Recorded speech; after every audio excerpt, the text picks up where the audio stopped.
Secretary Shawn Duffy, welcome to the show. It's good to be here. Thanks for having me. It's good to have you. It's good to have you. It's good to be had. So we were actually supposed to do this, about a month ago? A month ago. And then, the Charlie Kirk assassination happened, and so we had to push it. And, I just wanted to say that I thought that spoke a lot about your character. I know you guys were friends, and it sounds like he was closer with your wife than you, but, a lot of people in politics would have loved to have come on the show and made it all about them with that going on.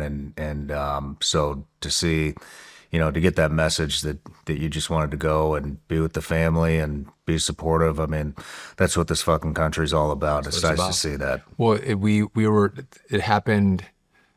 And then the next day I was supposed to be with you. I was supposed to leave moments after the shooting. And you were generous to say, we'll push it. We're good, which I'm grateful for that. And we made this happen. So I appreciate you having me back, that you took that very well. So thank you. My pleasure. My pleasure. But so acting Secretary of Department of Transportation and active Secretary of NASA, correct? Yep. Or NASA Administrator. So I'm the Secretary of Transportation and the acting administrator of NASA. So I get this short window of time until the president appoints someone into the full-time role. And it's been great. It's been busy. And really busy. And a husband and a father of 9. How the hell do you manage all this? Shawn, I'm great. I'm grayer than you are. Listen, it's been a great to serve this president has been really awesome, and then to also be a father and to navigate that back and forth. Again, I think our first role as men is to be good fathers, And again, I had this in Congress. You get to run, you get to serve your country. You do it every 2 years. You get to pass legislation. You're part of the conversation.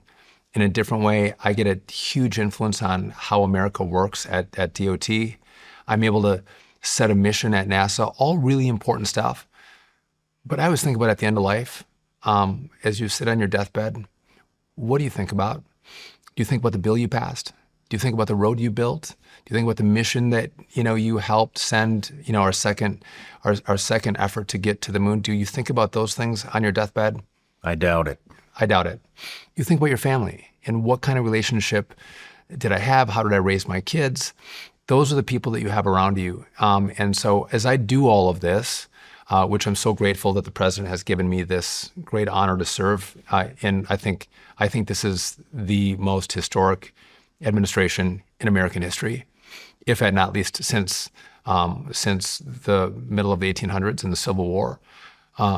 To be part of this is an amazing honor, and the fact that we get to do so much so quickly with this president has been very cool. But I don't lose focus on the fact that the most important thing is my family, and the most meaningful thing to my life and to what I do on this earth is to raise good kids, to hopefully raise them well, not to go to Harvard. I was thinking about what is the mission of kids, not Harvard, but to heaven. That's what we want to do with our kids. Man, I love hearing that. Thank you for saying that. And we'll get into, so I want to do a life story on you, start from childhood, kind of, talk about where you came from, your road to being secretary and administrator, and in that, some fatherhood advice. So, but everybody starts off with an introduction here. So got, Did I prove the introduction? Did I get a? You've got quite the arc here. Secretary Shawn Duffy, 20th United States Secretary of Transportation, overseeing critical infrastructure, aviation, and automotive policies. Also, the interim administrator of NASA, stepping into the role in July of 2025 to guide America's space exploration. Competed in the Lumberjack World Championships, a reality TV pioneer, having starred in MTV's The Real World Boston in 1997, and Road Rules All-Stars in 1998, where you met your future wife. A former prosecutor serving as district attorney for Ashland County, Wisconsin. A former U.S. congressman representing Wisconsin's 7th District from 2011 to 2019. A media personality and commentator, having worked as a CNN contributor and co-host of The Bottom Line on Fox Business, husband to Rachel, and father of 9 children. And most importantly, you're a Christian, I'm a Catholic. Yeah, Catholic. So, Christian, yeah. yeah, we had talked about, how we rescheduled this interview, after the Charlie Kirk assassination. And man, just lots of stuff going on in the news right now. The government shut down. I mean, we're seeing flights delayed. We always see flights delayed. We do, but it's going to get better. We've had problems, but you can't fix it overnight. But we are going to fix that as we come into the next, 2, 3, 4 years. It's going to be great. Perfect. I think something that is kind of on everybody's mind right now is the 3-eye Atlas object that supposedly might be extraterrestrial. You got any thoughts on this? I mean, Polymarket says there's a 4% chance that the interstellar object is confirmed aliens. If it walks like a comet and quacks like a comet, it's probably a comet, I would say, right? So Polymarkets might be a little bit off, but we have some great pictures of it. And we're going to release those pictures, but the government shutdown there's a whole bunch of rules that come into play with the shutdown on what we can and can't do. And so when we open back up, we're going to send pictures out of the comet, and I think everybody will love it, enjoy it. But yeah, no, we feel pretty good that it's not extraterrestrial. Is the government going to open back up? I think so. Well, that's good at some point. Well, maybe before Christmas. Maybe before. Well, you know what? Christmas. I think we're coming up to some real pain points of SNAP benefits and healthcare benefits, subsidies that come in that Democrats truly care about. And when those benefits don't go out, on top of air traffic slowing down throughout the country because controllers are. Listen, we'll maybe talk about this more, but controllers, it's oftentimes paycheck to paycheck, and especially the young ones. They're looking at taking other jobs. And so there's a number of pain points that I think Democrats are going to have to give up their push to have illegals get health care benefits and open the government up and have a conversation and negotiate. Yeah.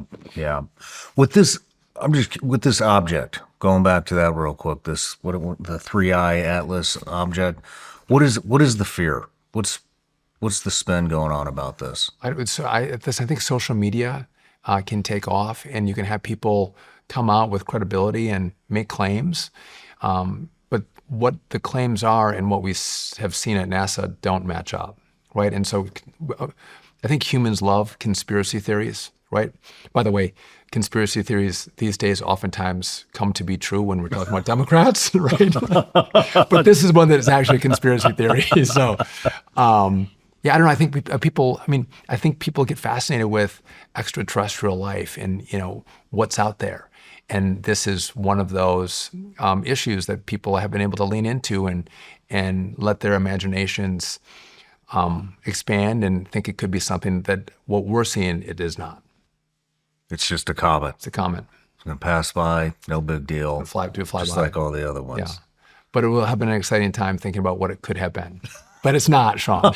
Right on.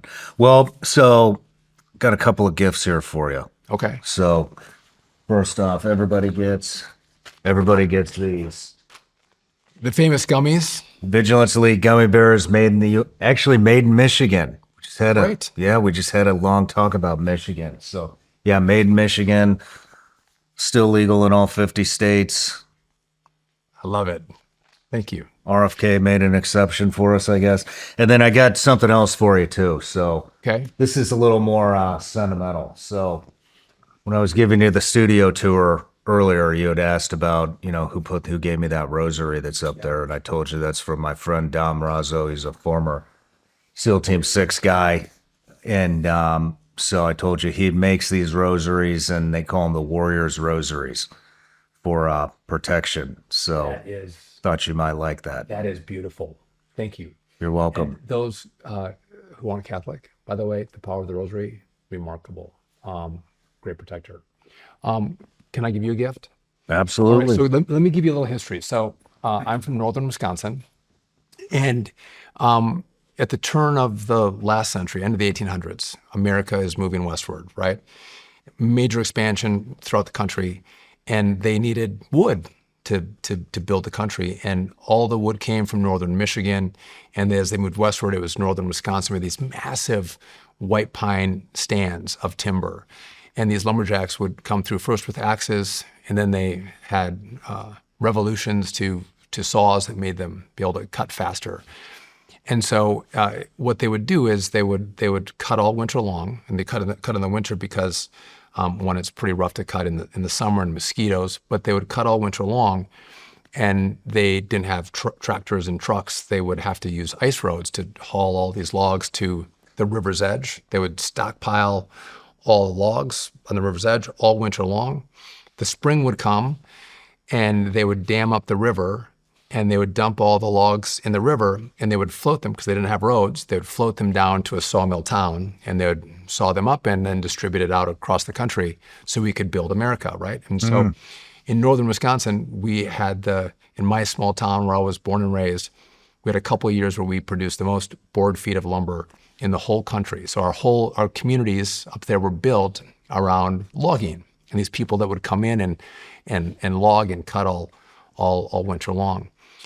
And so from that, we've developed these modern day lumberjack sports. And so you might see this on ESPN 7 at 4 o'clock in the morning, lumberjack sports. So it's log rolling, a log in the water where two guys are on it competing against each other to get the other one off.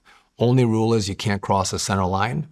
And as the match goes on, the log gets smaller in diameter, which means it floats lower in the water and spins that much faster. It's log rolling. Holy shit. Then we have speed climbing. It's a race up and down. It's for 60, 90, sometimes on the West Coast, it would be 100 feet high, but it's a race up. And so it'll take, 16 seconds to get up the tree, and you have just these spurs on your feet and a steel core hemp rope. And so you're running vertical up the tree, stepping and throwing, and then you'll hit a line or a cowbell, and then in essence you keep your rope on the tree and you kick your feet out, and you'll free fall.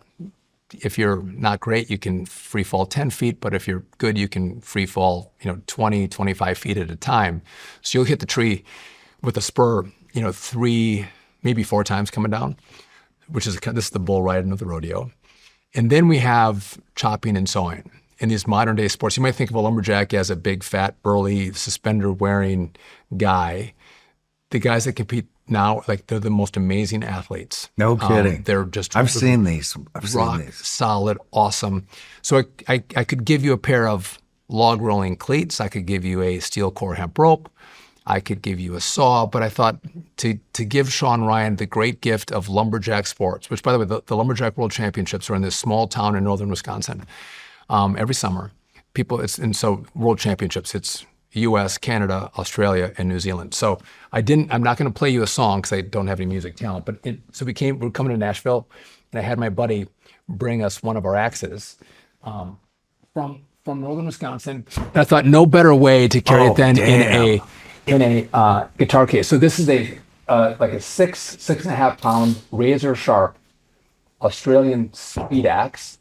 And I mean, you can shave with them. And this is what the guys use to just hammer through these pieces of wood. And the accuracy at which they hit the wood and blow through it is remarkable. And these things are so sharp. So listen, be careful. Don't cut yourself. Wow, look at that. And so that's what we use today to compete in lumberjack sports. So you now have your own competitive speed axe. I'm sure it's going to find a place of prominence somewhere. Yeah. This will be in here. Yeah, this is awesome. Pretty cool. Thank you. There's your sheet. The little difference is it's Americana. This is part of American history.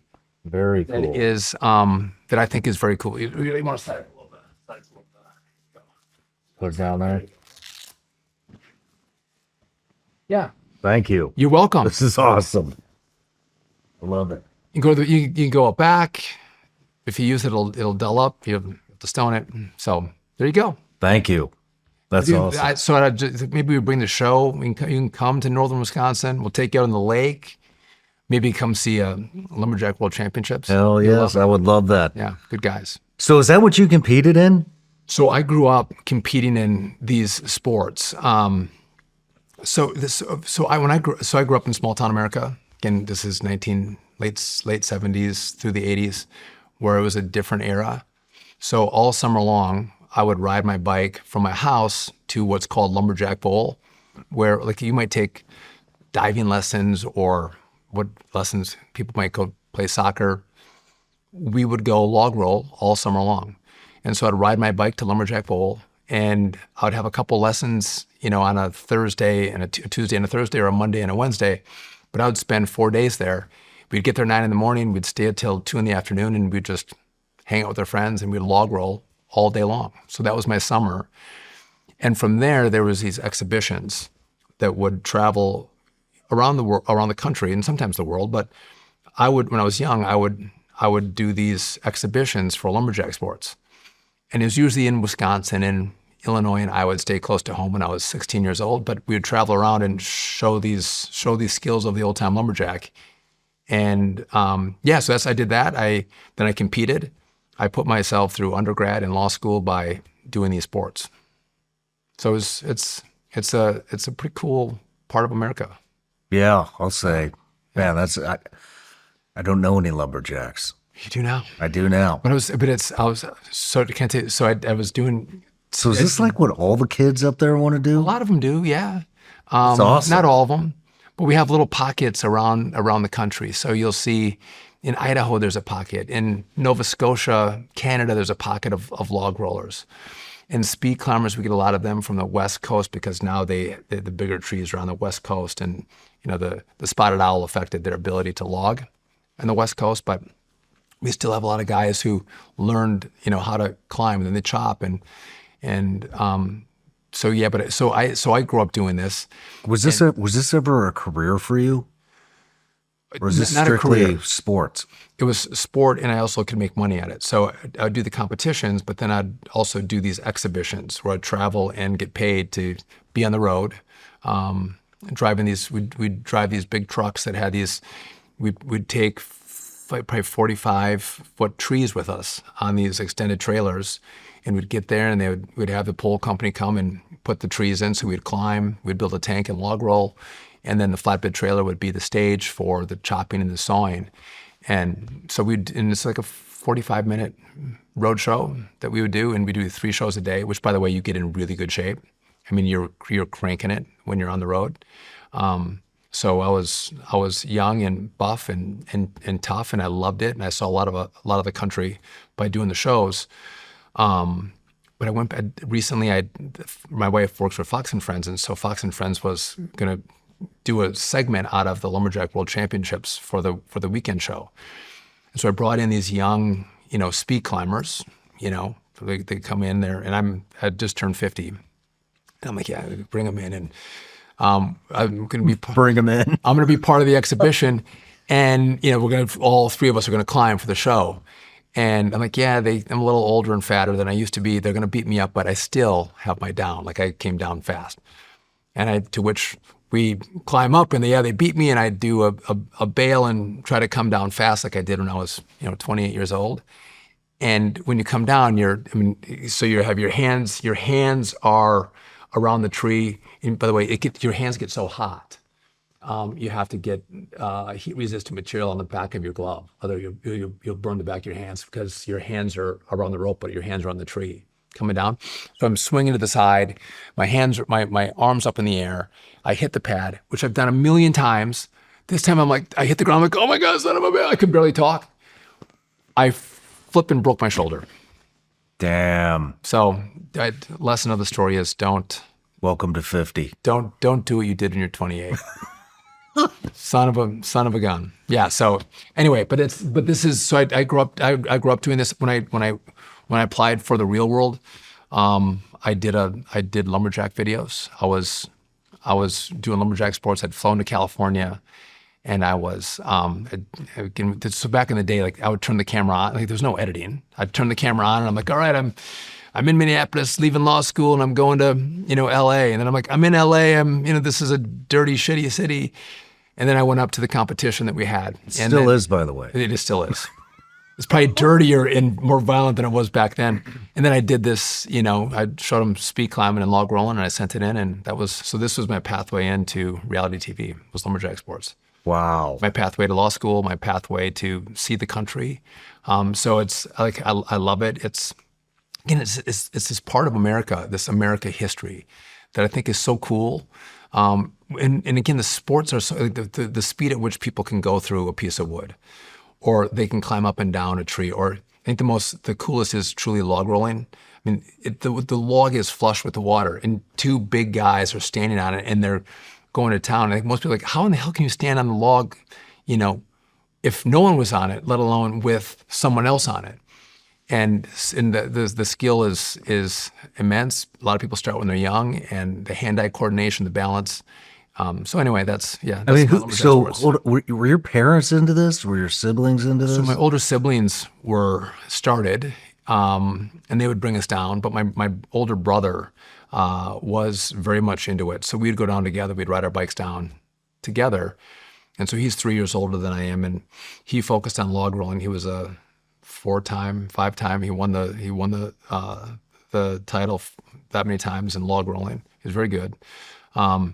And I can log roll. I never got in the top 3, but I focused on speed climbing. So I liked the speed climbing. Again, as I said, it's a little bit of the bull riding of the rodeo. It's the most exciting sport, I think, in lumberjack sports. And so I focused on that, and I won the 90-foot race a couple times and the 60-foot 3 times.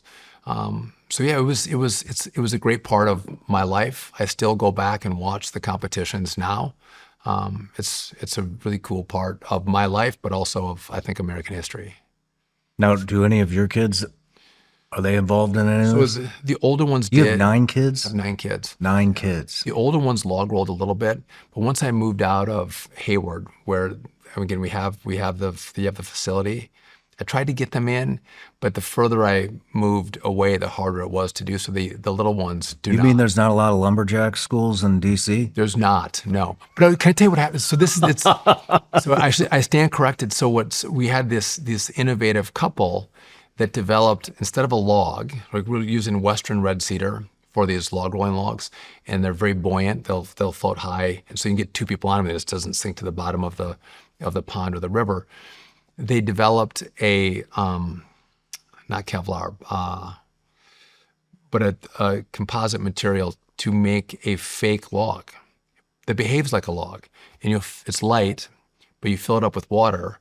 And so now a lot of YMCAs around the country have log rolling schools because they have these fake logs that they can easily move around when they don't have water, but then you put water in them and they behave like a real log.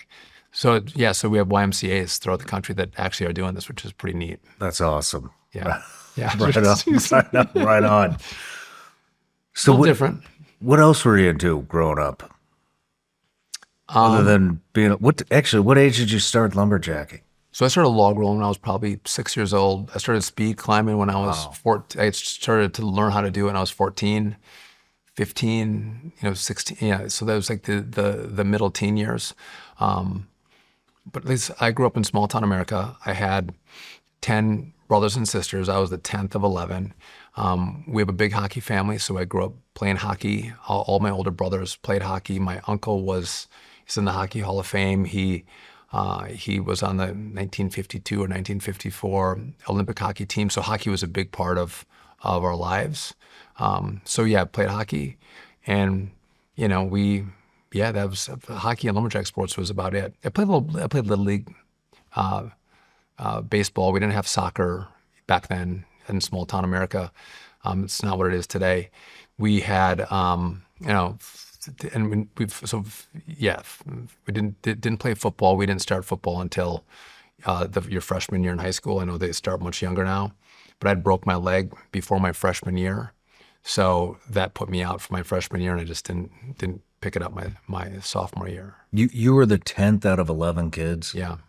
I mean, how was it being the 10th out of 11 kids? It was great. It was awesome. Was it? Yeah. But did they have any time for you at all? So what's interesting, and I see this in my own life.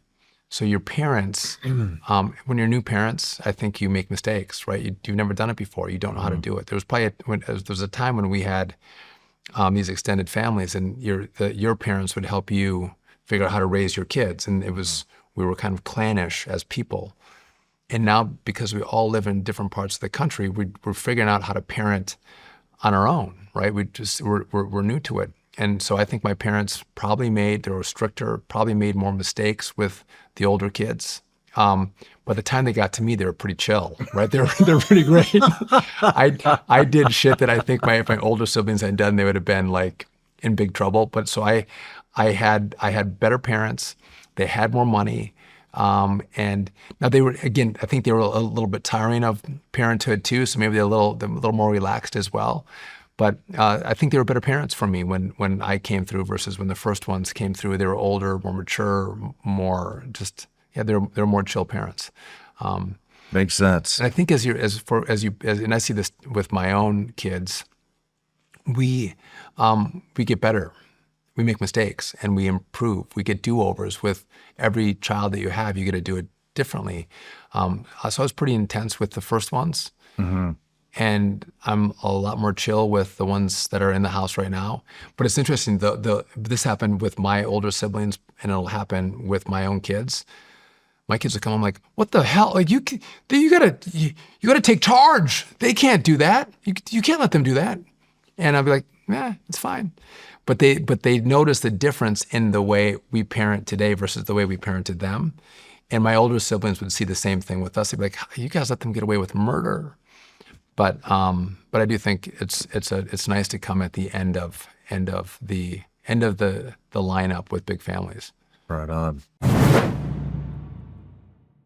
You wouldn't wait to buy fire insurance when your house is already on fire, right?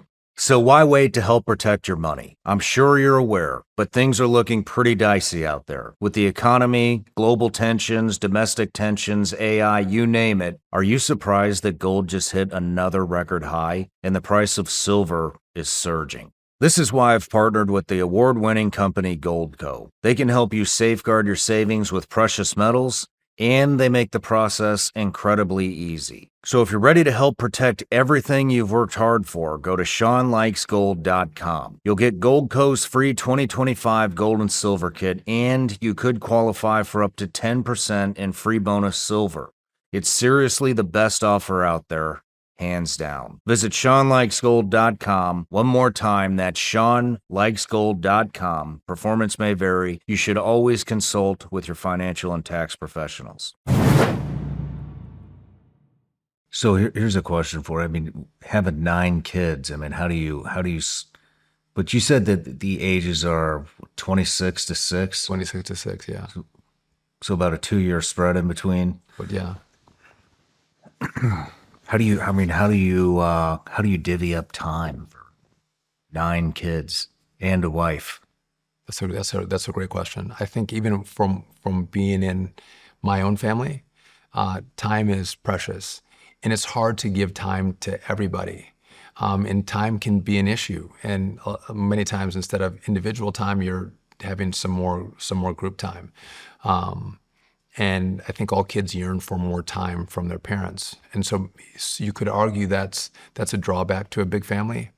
But I think kids learn a lot from being in a big family. You have to help. You know, 2 parents can't do everything, and the older kids become far more mature and responsible because they have to participate in helping with the younger ones. My older siblings now will talk about how they had to change my diaper and wipe my rear end, and they give me a bunch of shit now about that. But yeah, I think for me now, I have to be thoughtful about how do I spend my time and how do I make sure I get back and pick up where I left off with them. And if I'm honest, my wife has to pick up a big portion of what happens in the house. So when I have the benefit of serving, and I do, it's like the greatest honor to serve the country, but also serve with this president. My wife has to then pick up the mother and father job when I'm not there. And I think that can be really hard because there is a role for a husband. There is a role for a wife. There's a role for a man. There's a role for a woman. And we do different things. And we behave differently. We discipline different. And it's that is one of the challenges. And so when I come home, I try to lean into my job as a dad, and try to give individual time with all of them. And right now I think I have 5 at home right now. So I have 2 in college, 2 are out and are married. They got married young. I have 1 grandchild. So when you only have How old's your grandchild? 6 months, 8 months, no, 10 months, 6 months. She's out in California, adorable little girl. And that's one of the problems too. We'd love to see her more, our grandchild. But again, when we all live in these different places, I think it's harder to do that, which for me, I was like, you know what, I want to have a farm. I like to have all my kids around me. I do think families living together is really great. I don't know if they'll go for that or not, but I would like to have, I like my kids. I like my wife. I want to spend more time with them. And if they were with us in the same area, would be fantastic. So like in Wisconsin, I'm in a small town. So I don't live there. So there's 3 or 4 of us that don't live in this small town. Okay. But everyone else lives in this small town, like 2,000 people. It's a lake community, so a lot of people come in the summer. A lot of people will come in to cross country ski and bike. It's a beautiful area, but most of my siblings live there, and I think there's something very special when they all have their own relationships, and their spouses will have relationships, and they have relationships with my parents. But so I lost my mom a little over a year ago. She passed away. Sorry to hear that. Yeah, she was. By the way, when you lose a parent, it's unless you do it, it's not. It's very hard, and especially I think your mom.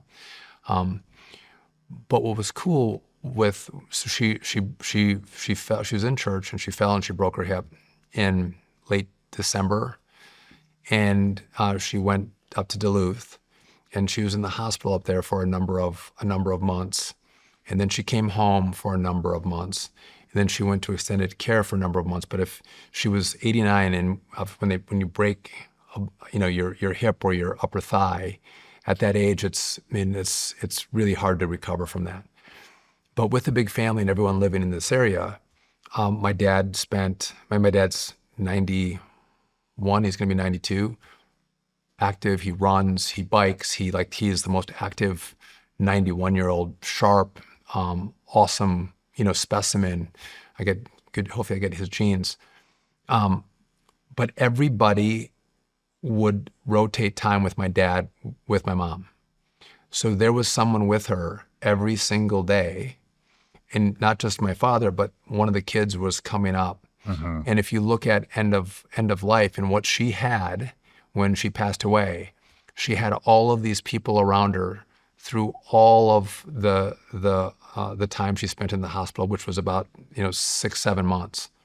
My father and kids were coming through and working together to care for their mother, giving back to her what she had given to them. And it was a really, it was beautiful. It was beautiful. It was hard, but it was a beautiful thing that, because a lot of people they don't have anyone with them. They're by themselves. Yeah. There's no one there. And she didn't work. She was a stay-at-home mom, and my dad was a lawyer and did some small town real estate development. But she gave us her life. Like we were her works product. And again, like any family, we're all dysfunctional, and there's fights here and there's fights there. But in the end, if you look at what really matters, that she had all of her kids come and be with her and share time. So my dad wasn't alone with her. And again, it wasn't easy because they were an hour and a half away when they're up in Duluth from our small town. Or at her house, people would do schedules and who's going to take what shift versus another shift. And then in extended care, it was, I think if you look at the meaning of life and what families mean, that was, I think for me, it all came full circle of what are we doing? Like what's the purpose? And for me, I saw a lot of purpose in what she had, because what she had built. And there's a conversation now about have kids, have a family, don't delay it, find love. And she did that.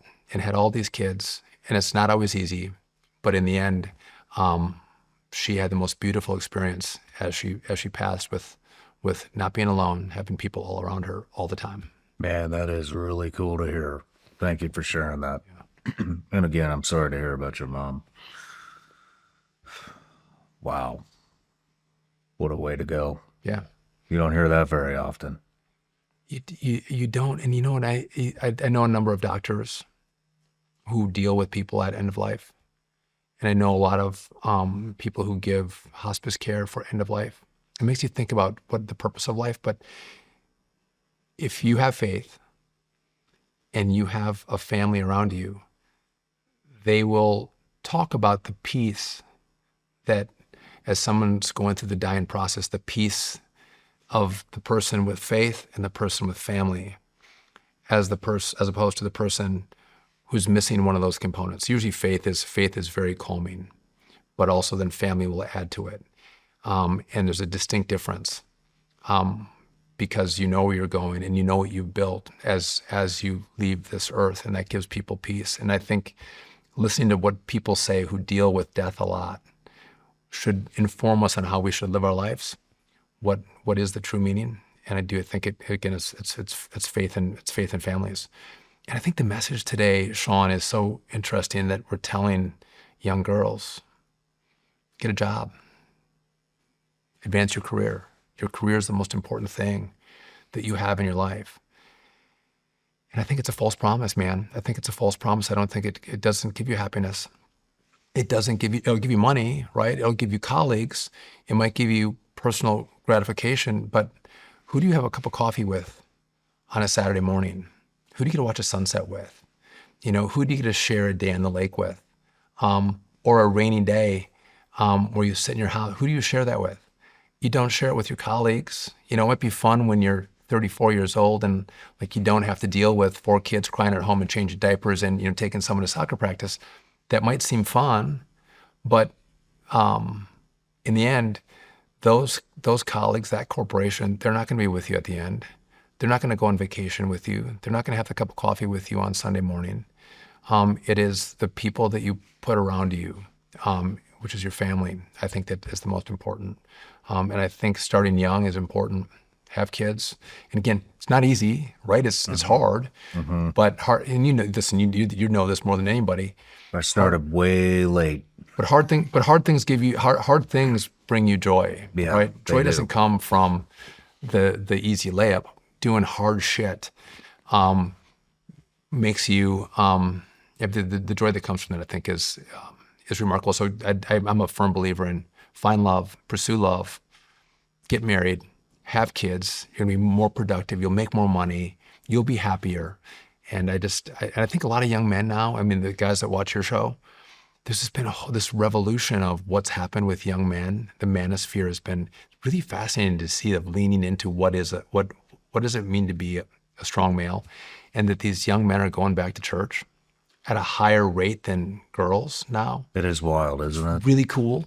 And shit, we almost lost it. Yeah. Well, we legitimately almost lost what the fuck it means to be a man. But it's come it was back like this close, and it came back in full force. But because of guys like you that go, I'm going to talk about what does it mean to be a man, and this group of great men that'll talk about what it means to be a man, and it is the chivalry. It's respecting women. It's these. By the way, these are very Catholic ideas. We started these ideas in Western civilization, and protecting your family, protecting your kids, and faith is such a big part of it. Where do you think the resurgence came from? I think it was the attack on masculinity, calling us toxic. Yeah, but how long did that go on for? Too long. Was it? It was a slow burn, I think. It was a slow burn that came to a crescendo of these attacks on these boys. And when they had an outlet that would actually celebrate them, would talk about how great they are and how great masculinity actually is, they gravitated towards it. And they rejected, you're toxic, and they would gravitate to the celebration. And that's where they've leaned into, so many people that will talk about it like you do and others. And I never made it how do I say this? I just lead by example. right? I'm not telling people how to be a man. I'm not telling people what it means to be a man. I'm not doing any of Which is that. more effective than I'm just, preaching. I am just leading by example, and that's it. But I know there's a lot of people out there that are talking about that stuff, but I don't do it. but I think it's all part of an ecosystem of what does it mean to be a man? And again, you can preach it, which that's fine, that's powerful, or you can show up by example. You live it. But either way, I think young men gravitate towards it, and they should, because we should celebrate young men. I think one of the problems today is, again, how does a great young man find a decent girl to marry, right? I think it's harder to find a good girl. I'm going to get in trouble for saying that, but again, I think these young girls have been sold a different story. They haven't come back to what these young men have, and yeah, I hope they, again, how do you find someone? I think that becomes far more challenging. But I will say, and you probably can attest to this, the greatest decision you'll ever make in your life, the most important decision you'll make, outside of am I going to choose to, be a person of faith or not, the number one decision you'll ever make that'll have the greatest impact is not where you go to school, not what job I pick, not where I live in the country. It's who do I marry?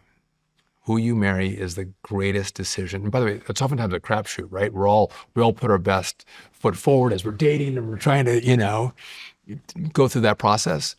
But the most important decision is who you marry. What kind of person are they? Are they going to, again, because marriage is, if anyone who's been married knows, it's always not sunshine and roses. Marriage it's amazing, but it's hard. Like anything, it's hard. It can be hard, but it's beautiful. And do I have someone who's going to stick with me? Do we share values on life's road? Who am I going to journey it with? That decision is the number one most important decision any young man will make, or a young woman. Man, I'm with you on that one. I think a lot of people get that. It's very obvious. A lot of people get that decision wrong. Why do you think they get it wrong? I don't know that they get it.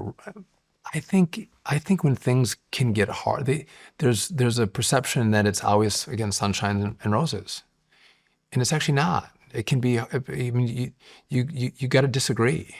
You're going to fight. You're going to have issues that you have to work through. And am I someone who can actually be committed to the marriage and work through those issues? Do I have a partner who's willing to work through those issues as well? And if you do, you can make it work.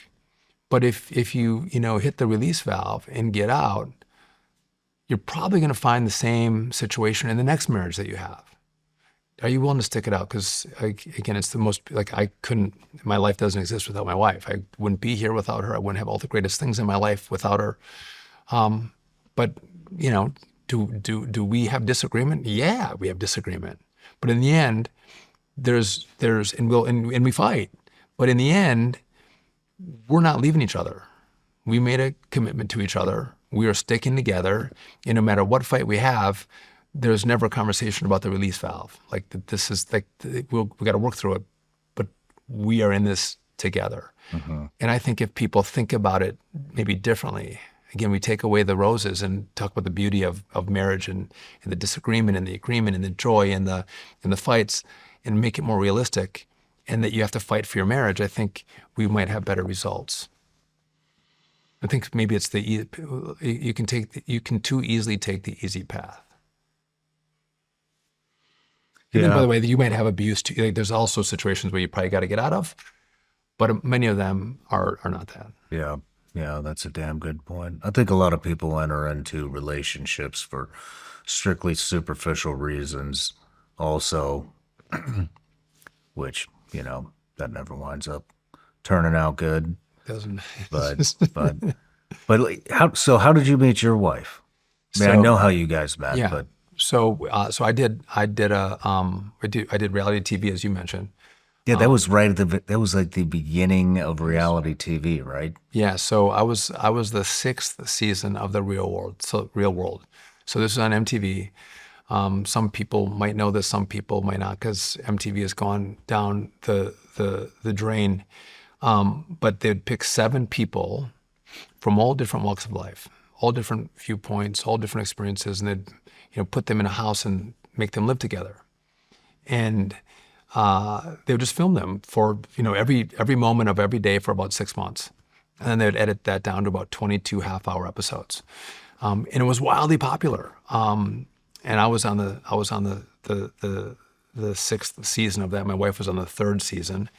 But what's interesting is if you think about it, we gravitate towards and build relationships with people that are very much like us, similar backgrounds, similar beliefs, and that's who we become friends with. That's who we maybe want to live by. That's who we will go have a drink at the bar with or a cup of coffee with. People like us. We don't naturally go out and go like, I'm going to go be friends with someone who is from a way different walk of life and way different, viewpoints than I have. Like human nature is not built that way. But this show made you live with people who are very different from you. And what was actually pretty cool, one of the coolest experiences and learning lessons for me doing the show was wildly different people than me. Like I'm a lumberjack from northern Wisconsin who hadn't done a lot of travel. How old were you? I was 24, 25 when I did it. So I was in the middle of law school. I took a year off of law school when I did it. So I was older than most when I did the show. But what I found was that these very different people at first blush, that it was like, we have like nothing in common. When you live with someone for 6 months, you realize you have way more in common than you would think of at first blush.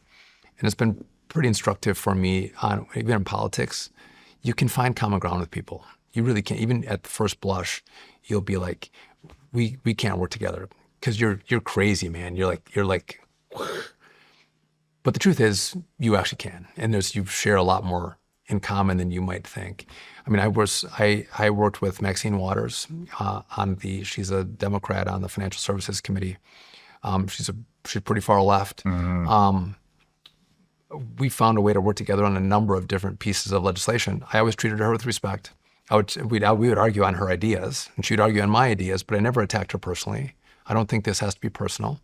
But we found, and by the way, I needed Democrats to help me if I was going to pass a bill in the House, to get it passed in the Senate, to have a Democrat president sign it. Like it can't just be like Republicans control the House, I got a Democrat president, and I think this bill is going to become law. If I actually believe in the law, I needed Democrats to partake with me, which means they had to have a say in it, and we had to work on it together. And again, that was the way you could get something done. That for me comes back to this real world experience. And so to your question, my wife did the 3rd season, I did the 7th season, and she had a famous season. Hers was with one of the first guys on TV. He had AIDS. His name was Pedro. He ended up eventually dying of AIDS. Very sad story.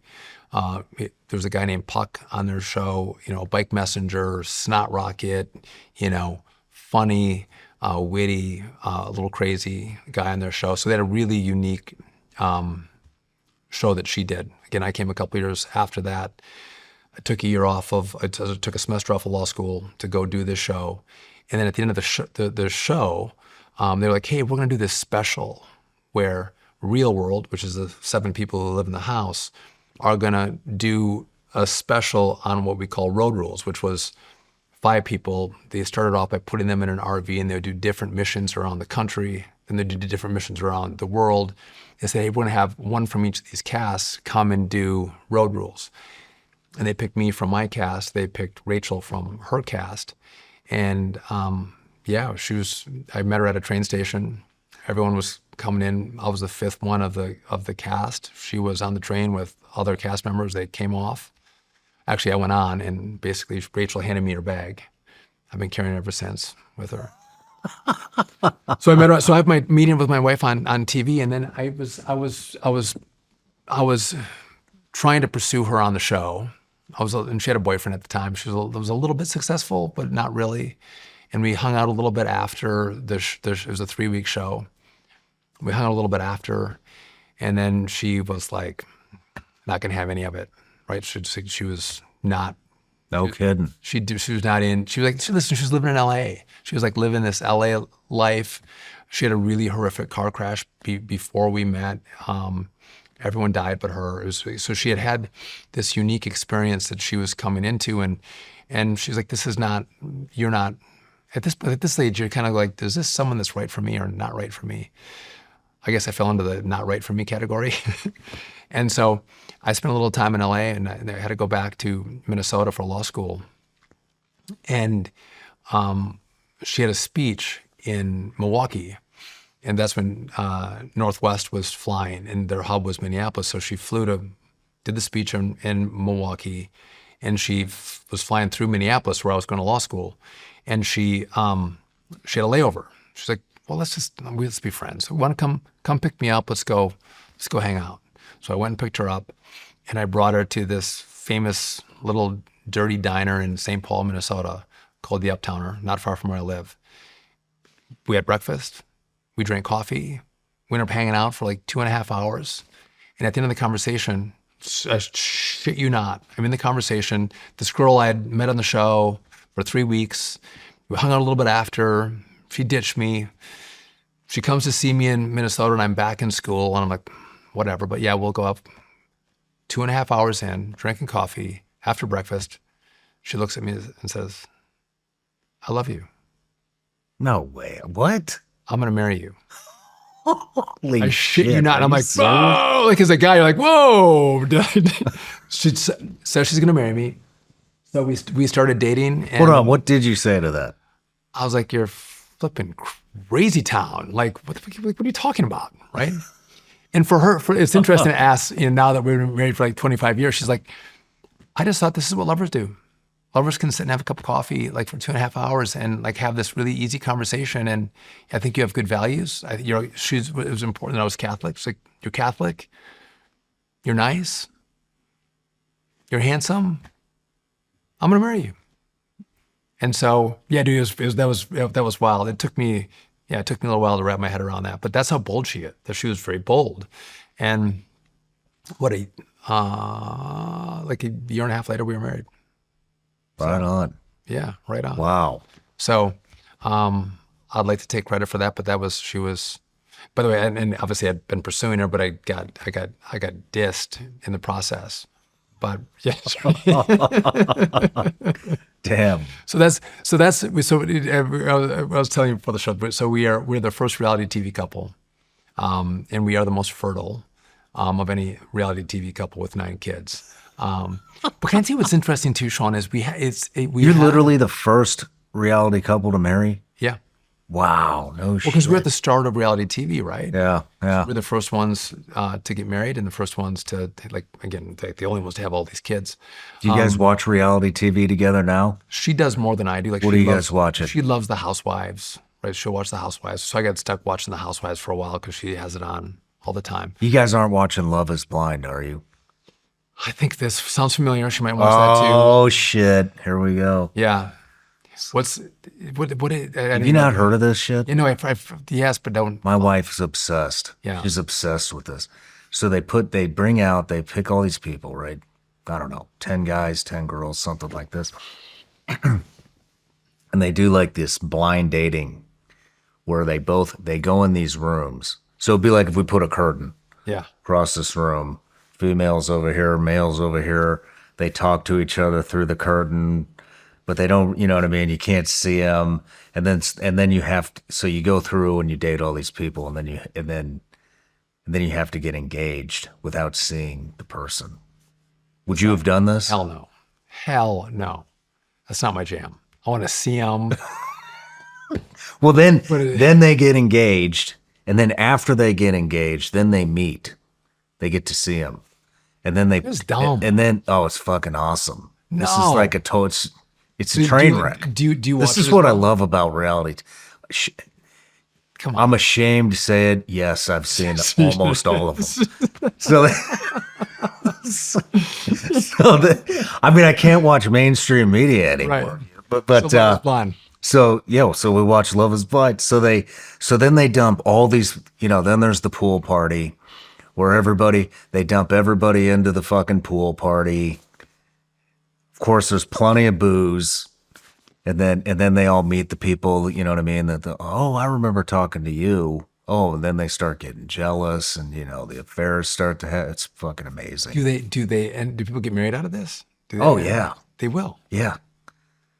It's an, I don't know how many of them have actually lasted, but they'll get married. So then, so they marry on the show? yeah, so you get engaged, then they dump everybody in, and they all live together.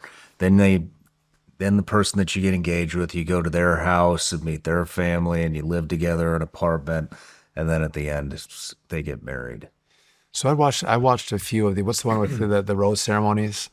What is it? The rose ceremonies. The God, come on. The whatever that love one was. The Bachelor. The Bachelor. The Bachelor. So old school. I'd watch those with her. But it is interesting what's happened. You would spend all this money on the scripts and the writing and actors, and the reality TV side of things is very appealing. Whether it's the social media influencer versus people that are doing reality TV, there's the real component of TV and how people behave and the decisions that they make is really it's great television. It is. We were the start of that on Real World. So good for you. Like you sit down and you watch Love Is Blind with your wife. My wife watches. I fall asleep. I think that's bullshit. Your wife is like, that's bullshit. Shawn Shawn loves the show. I got it. I got he into makes me it sit for down with him. maybe like 3 seasons or so, and I was just like, man, this is like so addicting. Watching this fucking train wreck get ready to happen over and over and over. Who would do this? But if we're going to celebrate relationships, celebrate love, if we're going to do it through Love Is Blind, so be it. Yeah. Great. Well, no shit. So two-time reality TV star. So three. Then I did a special as well, where they do these competitions. They picked real world teams and road world teams. They had to compete against each other, and we had to vote people off of our shows. So it became contentious, and I had a partner from my show, Elka. We ended up winning, and at the time, I had no money. I won 2 cars. I won like $150,000. I won. It was pretty. It was great. Nice. So I did that one as well. But they've come back and asked us to do more shows. So now what they've done is Paramount. Recently? Yeah. So Paramount is doing, they're bringing casts back to spend like 2 or 3 weeks together to then film them today. Now they're all older and grayer and fatter, and they're going to film them to kind of relive what happened in the past and catch up with where they are right now. But the deal is everyone on your show has to say yes to it. And they asked our cast to do it, and I was the only one who said no. And the reason, and they were going to pay fairly well. And for a lot of people, they needed the money. And I felt I couldn't do it because I don't trust the liberal producers, liberal editors. I'm a target. Right, they don't agree with my politics. This is in the midst of Trump. They hate Trump. Like, why would I put myself in that environment? And I don't need your money. So I didn't do it. And I think my cast was frustrated at me. And we have a comet getting ready to slam into Earth. Yeah, exactly. I have bigger problems. So, no shit. So they wanted you to do this. Yep. Some have asked for us to do our, to kind of have the family do part of it as well. And we haven't said yes to it. And again, we're so busy right now, right? I'm overwhelmed busy. My wife does the weekend show on Fox. She does a Spanish show as well. And so, we don't have time to do it. Maybe at one point, I don't know, maybe we would do it, but right now we're not interested. Well, that's an interesting point with 9 kids. I mean, have you talked about that with your kids?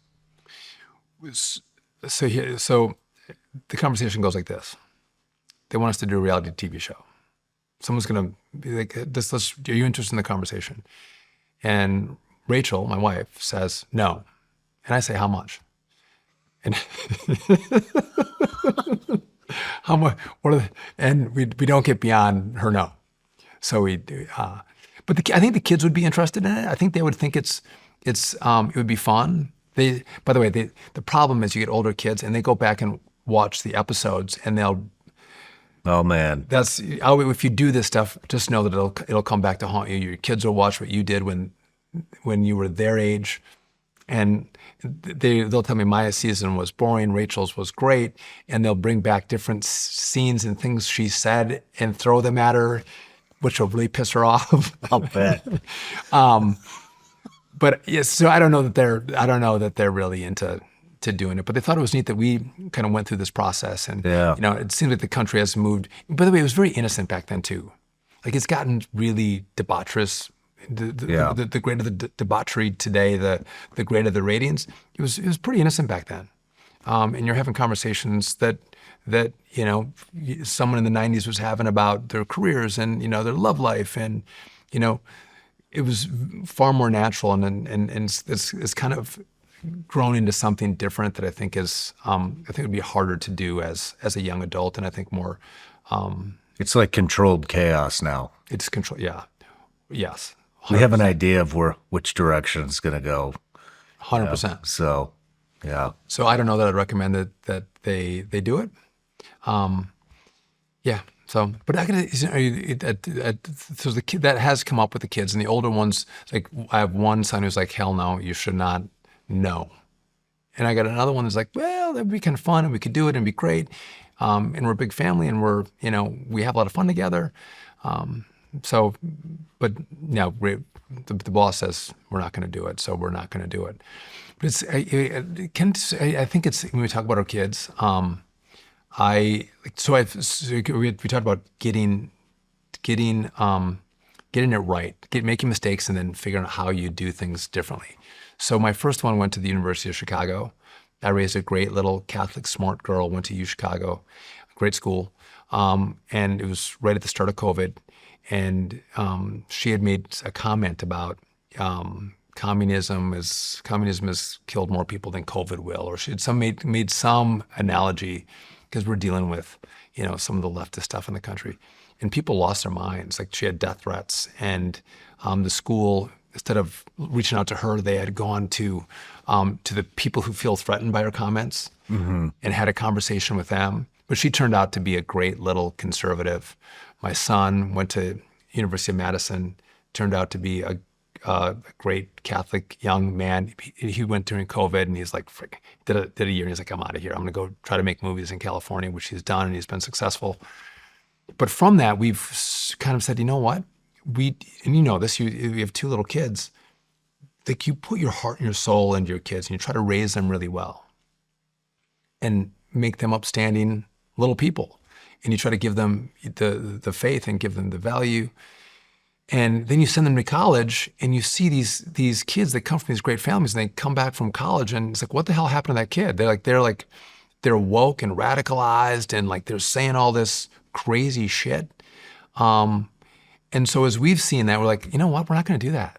Like, I'm not going to invest, in all the work and effort I put into my child. I'm not going to send them to potentially be radicalized in these institutions that have professionalized radicalizing young kids, young minds. And so now what we do is I say, okay, here's the deal. You're 18, you're applying for college. You can go wherever you want. Like, that's your choice. Like, you're going to be an adult. You can pick. If you want me and your mom to help pay, these are the 10 schools you can pick from. 10 schools that we know that when you come back, you'll have a great education and they support the values that we taught them. But why would I risk giving my child over to these radicals? What are those 10 schools? So we have a list, but it's Hillsdale's on there. The one that our kids go to is the University. Hillsdale's awesome. Awesome. Fantastic. Liberty is one of them, but ours go to the University of Dallas. It's a Catholic school, like a great books. It's a 1950s education where they actually expand the minds and horizons of your kids. And it's truly Catholic. I know when I send my young adult there, they're going to come back even better than when I sent them out.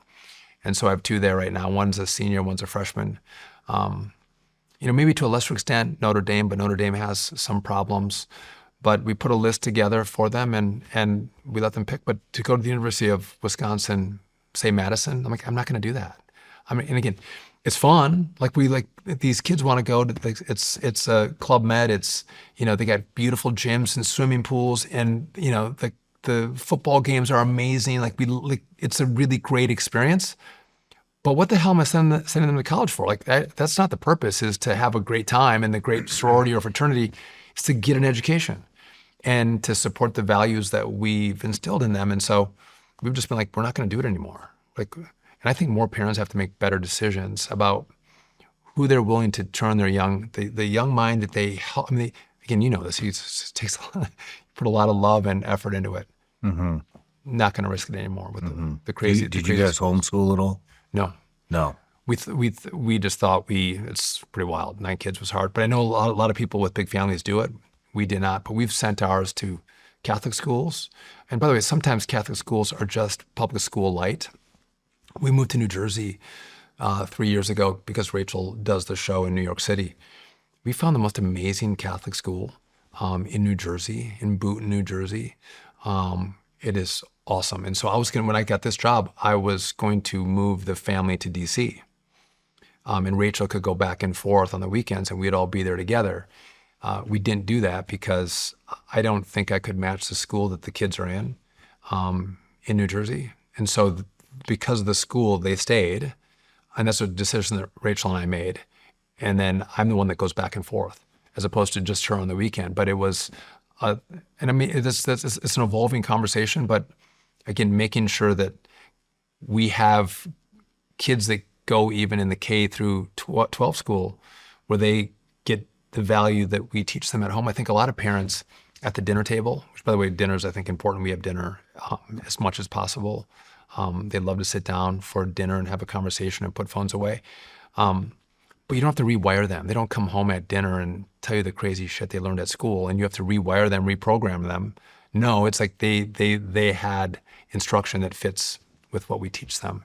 That makes sense. That makes perfect sense. We've got a lot of parents are out. Well, I'm one of them. We're thinking about these things, you know. And we've at least for now, we've chosen the homeschool route. I mean, we're preschool though, you know. Yeah. So we better figure it out before. But I think homeschool is great, and the curriculums for homeschool are awesome. But if you go to your school and the gay pride flag is bigger than the American flag, you got a freaking problem, right? Yeah. Or if you tell me that you're going to raise a global citizen, you got a problem. And that's the shit we deal with in the school system. Again, whatever happened to math and science and English and like that's what the public school was made for those things, not this cultural revolution.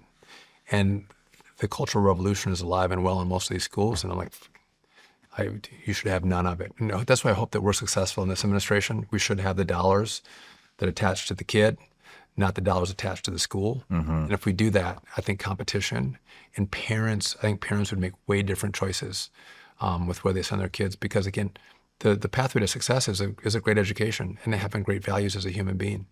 And the public school in many places doesn't offer that. Yeah, yeah. So are we gonna homeschool when they get to kindergarten, first grade? I mean, never know. This is our first year trying it, but I mean, that seems to be the direction we're heading.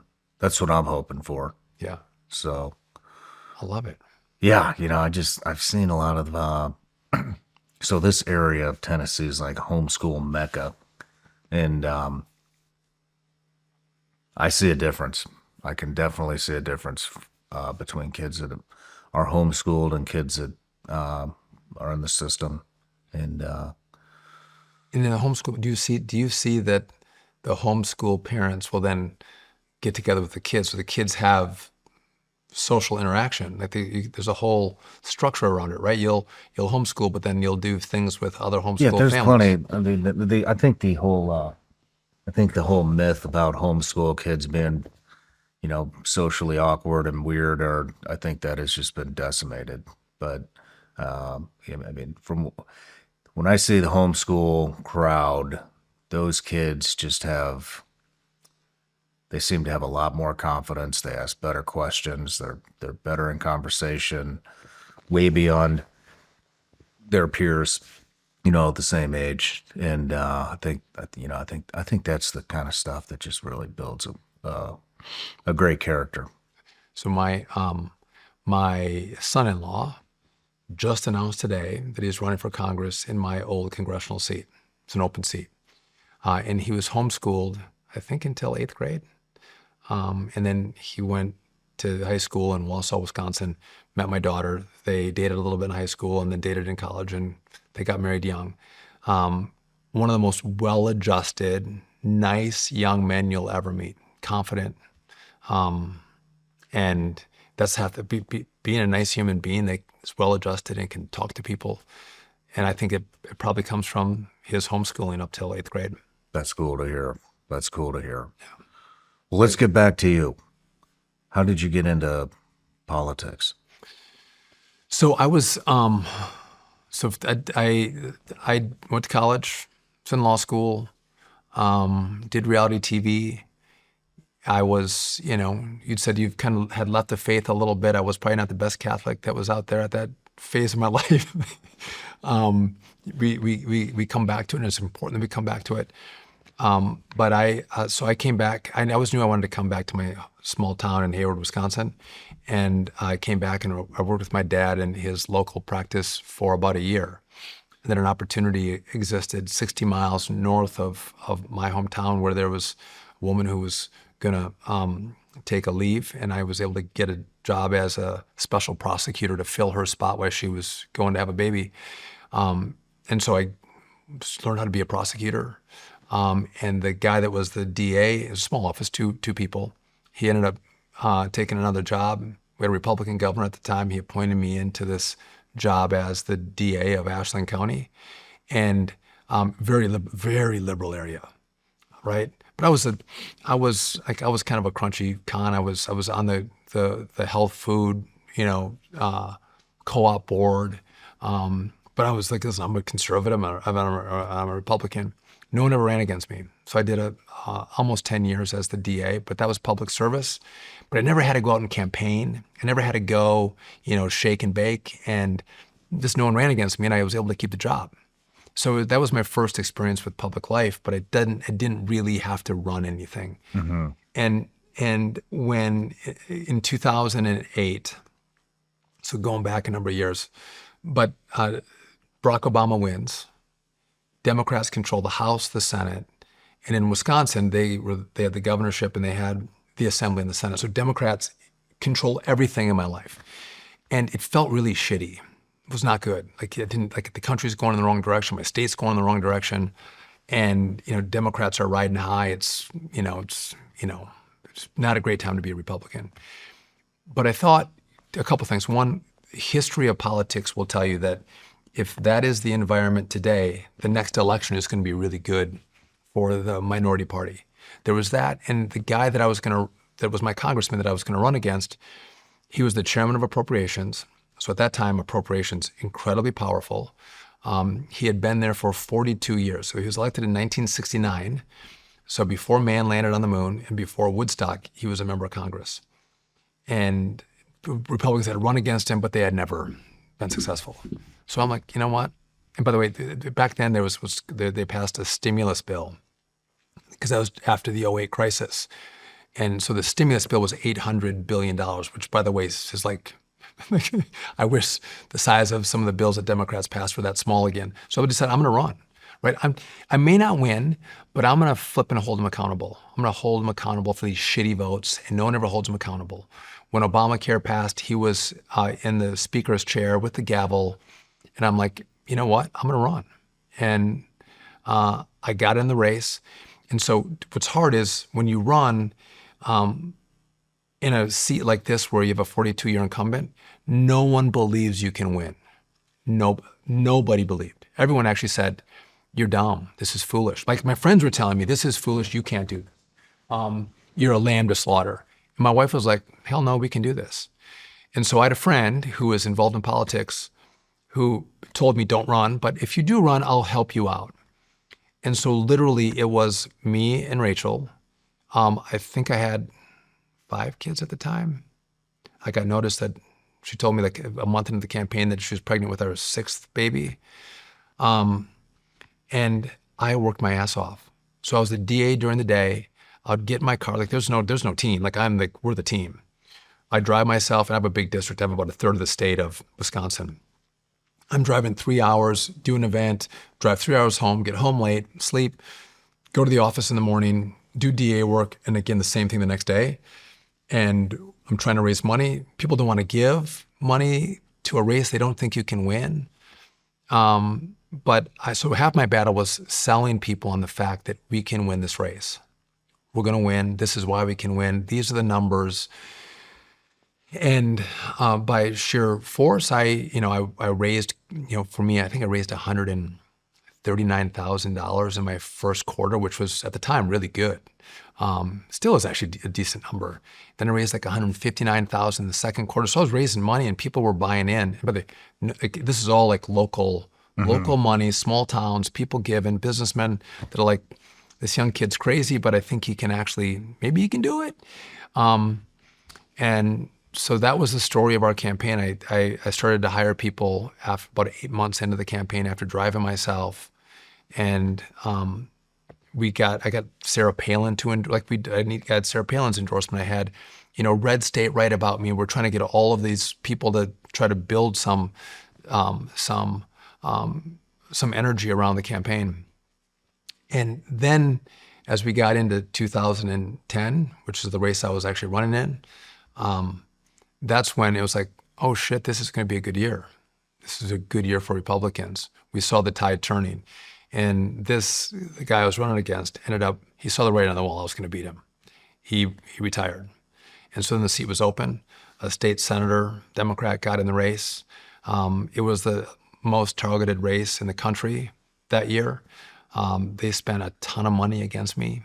Like my kids would watch the ads. They'd give me feedback on the ads. They would take some of the lines. Does Dad really hate old people? Does Dad really? Why does Dad want to take jobs away from Wisconsin? Like that's the the ads. But in the end, through sheer hard work and a great cycle, I flipped a seat that was 42 years Democrat. Wow. And the next two races were really hard as well. So I would shake so many hands that I would get a callus in between my thumb and my pointer finger. As a lumberjack? No, so those calluses are on my hand. I had the back of my hand from people grabbing my hand from shaking hands. Wow. I would get a callus, and I went everywhere. In the primary, I ran against a farmer who is he's a strawberry farmer, and he's kind of a Mennonite guy, and he's a little bit crazy, but he knew how to work.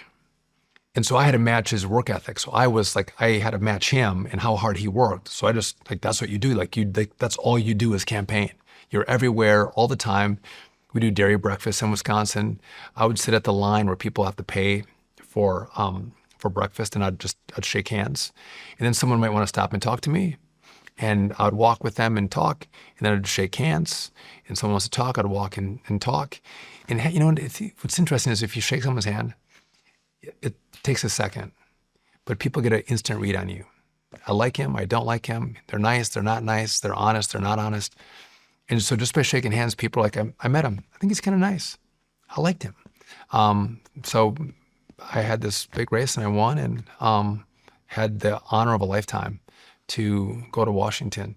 Dick Cheney met we had this massive class. We had this 87 new members of Congress, which was just mammoth. And Dick Cheney, who I'm not a big fan of right now, but Dick Cheney, who was the former vice president, former House member, came in and talked to us, and he said, obviously I've done a lot of things. I've been the Secretary of Defense. I'm vice president. But the greatest win you'll ever have, the greatest political moment you'll ever have in your life is the one you have right now. To win a seat in the House was the coolest experience I've had in my political career. But it was really, I walked into the House chamber with my wife. By the way, I'd never been in the Capitol in my life. I never got to my class in Hayward, Wisconsin, didn't take a tour to the Capitol. So the first time I went into the U.S. Capitol was as a congressman-elect. We had a dinner in Statuary Hall for all the new members. And then the speaker, or the John Boehner, who was going to be the speaker, was like, do you guys want to go see the House chamber? I'm like, where in the hell's the House chamber? It's like right down the hall. I have no idea. We walk into the House chamber, and I started to cry. I worked so hard to get there. and to be in, again, maybe we think less of it today, but I cried when I got in there. It was so much work, so much effort. And then to represent people, that they put the faith in you, it's a really cool honor. That's cool to hear. Yeah.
See you later.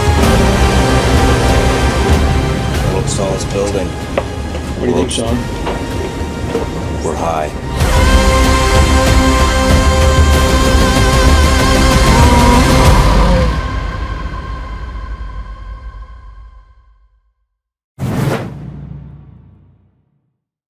How did you wind up Secretary of Transportation? So I served for 9.5 years, and we were going to have our 9th baby. And when I slept in my office, right? So you sleep on a cot or blow up mattress in your office. You go to the house gym, you shower, you come back, you have your suits there. You spend 4 days, three nights, 4 days, living on a mattress, showering in the gym. It's an honor, but that does get a little bit old. Right now they've switched the model. They give congressmen a stipend to stay in a hotel. But we were going to have, we found out that Rachel's pregnant, baby number 9. And then she called me after she had done some testing. Like, listen, there's a pretty good chance your baby's going to have Down syndrome. I'm like, okay. And by the way, that's the greatest gift in our life. But at that time, it's like you don't know what it is. What does this mean for us, right? By the way, some try to talk to us about having an abortion. We're like, get the fuck out of here. Like, no, we're not. We're having this baby. And then as we went in further, they're like, this baby has a heart problem. There's a heart defect as well. And so as I got into the summers, the baby was born. Her name is Valentina at the end of September. But in the summer, I'm like, I can't do this. Like, this is too much, because Rachel has all the kids at home. All the kids are at home. We're at baby number 9. And I'm in Congress. I'm going back and forth, flying to Wisconsin. I'm like, I got to get out. She's like, no, we can do this. You can stay. We can make it happen. She's a scrapper and a fighter. And it was one of the few moments where I'm like, nope, we're getting out. And she did not want us to get out. And it created some tension in our marriage for a little while, because she was like, no, you should stay. And at some point, I think as men, we're like, I know what we can and can't do. I know what's pulling at our family. And so I announced I'm getting out. The baby came early, and at that point, I took a job with CNN, and I signed a 2-year deal with CNN, which, by the way, I had done a lot of CNN. I'd supported the president in 2016, one of the few members that would go on and support President Trump, defended him, pushed for him. Not many people would do it in 2016. He was not, they didn't think about him then as they think about him today, but I was one of the only guys that would go do that. So CNN offered me a job. They were not very nice to me at CNN. They didn't treat Republicans very well. Look, I worked at Fox too. Fox treats Democrats very well. That's not the way I was treated at CNN. So I did a year at CNN, and I asked to get out of the contract. They agreed. I didn't do the full 2 years. Signed with Fox, just as a contributor. Did that for a couple of years and then got a show on Fox Business called The Bottom Line. I did that with for 2 years with Dagan McDowell, who I love to death. She's wonderful. And then as the president was going through, his selection process, I thought this was going to be historic, but it is historic. I wanted to serve with him, and so I made the pitch, and he went through the analysis, and I was blessed that he picked me to be the Secretary of Transportation. And by the way, Shawn, if you said where do you want to serve, before I was inside and sitting on the outside, there's a number of things I would have thought about of where I want to go. I got the best department. If you ask me to switch with anybody right now, switch with any other secretary, whose job would you like but yours? President Trump gave me the best job in all the cabinet. Really? 100%. Why do you say that? Because we build shit. We make people's lives better. I'm able to, so everybody loves infrastructure. Everybody, even Democrats like roads and bridges. Democrats like new airports. Democrats like air traffic controllers. There's a wide agreement on what we do, and if we do it well, if I can take 20 minutes off your commute because I've helped deal with congestion, I gave you 20 minutes back with your kids, either for dinner or for lunch, or I got you back home in time. To have a cup of coffee with your wife. If your flight isn't delayed or your flight isn't canceled, I'm giving people time back to be with the people that they love. And so that for me is exciting. And that's what I get to do. And I don't think the last administration showed up and did much. And maybe that's a really good thing. But we're moving fast, making it a true difference in the way the department operates. And I got it. So there's a deep state. I believe that. You have bureaucrats that fight the duly elected president and his cabinet. In my department, I have people that are like in roads or in motor carriers. They're there because like they love it. I don't have a lot of people fighting me. I do have some, but they actually buy into the mission. And if I can figure out a way of how can we build more roads and bridges? How can we build them safer? How can we build them faster? They buy into they love that because that's what they want to do. So I don't have the problems that other departments have, and I have, I think, a great way to make their life better. What are some of the problems you're facing? Right now at DOT, so we're trying to rebuild the air traffic control system, right? So I get there, we have the DCA air crash on my first full day on the job. That was your first day on the job? First full day. I was sworn in by Clarence Thomas the night before, like at 5:30 at night. I went and toured the department. I hadn't been there yet. Did a tour of the department. You got to stay out until you're in. Got sworn in. Went home. We're staying in hotels in D.C. The next day, I did a ceremonial swearing in with J.D. Vance, and go to the department.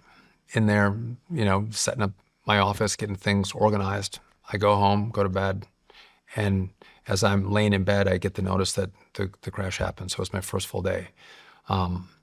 And yeah, that's. By the way, we had DCA. That was on a Wednesday. On Friday, the business jet crashed in to downtown Philadelphia.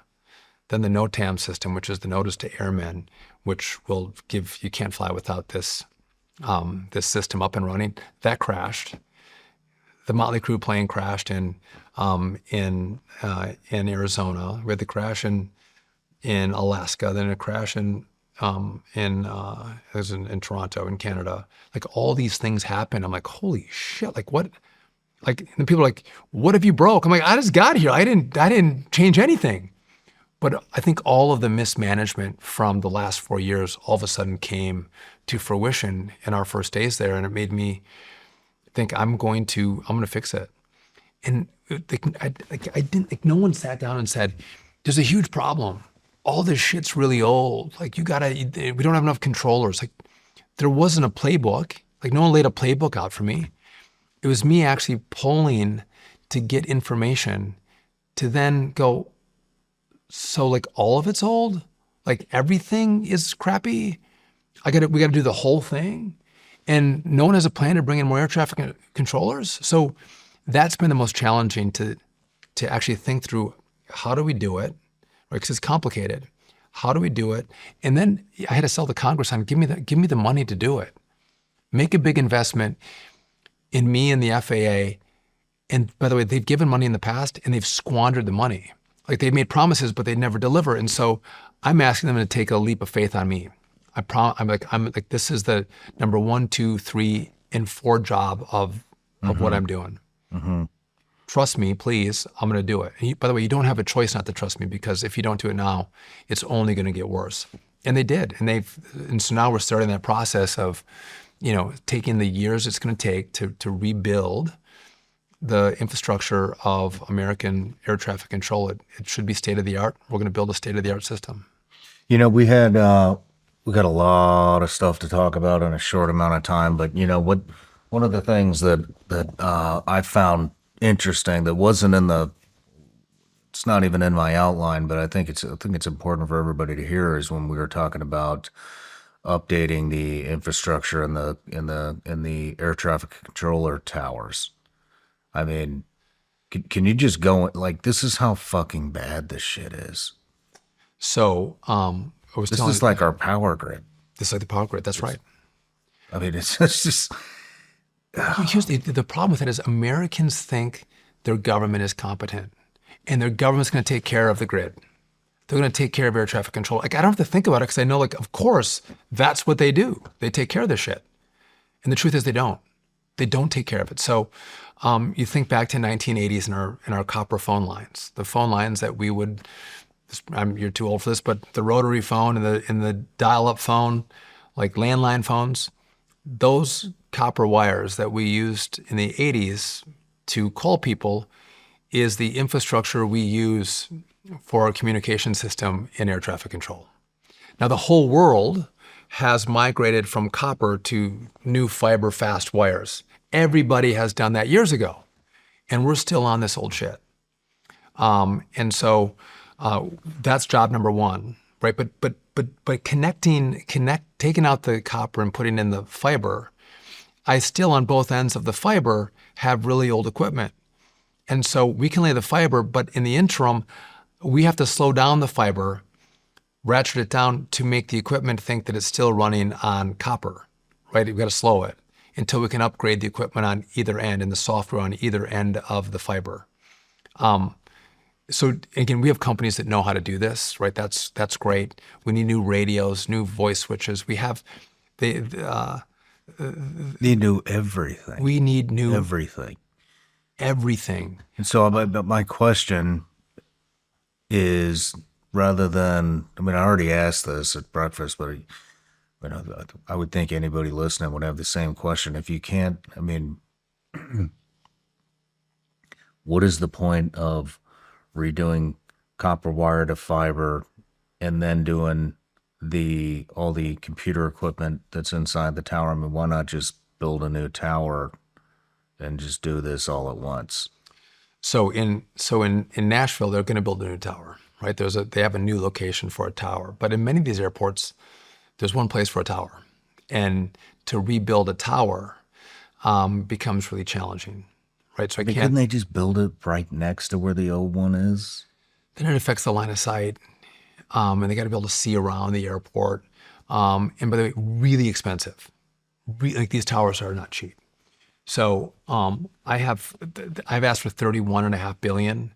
About $12 billion of that, roughly, is for the bricks and mortars. You have the tower at the airport. Then you go to Ring and you have a TRACON that controls the airspace outside of the airport, and then from there you have en route centers that control the airspace across the country. All of these are really old.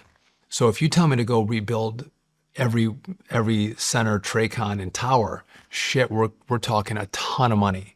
I can barely get them to give me the 31 billion. So I have to go with the oldest towers, the oldest TRACONs, and the oldest centers and build those. Right? I don't have the money to redo every tower in the country. I mean, and we're talking, thousands of towers.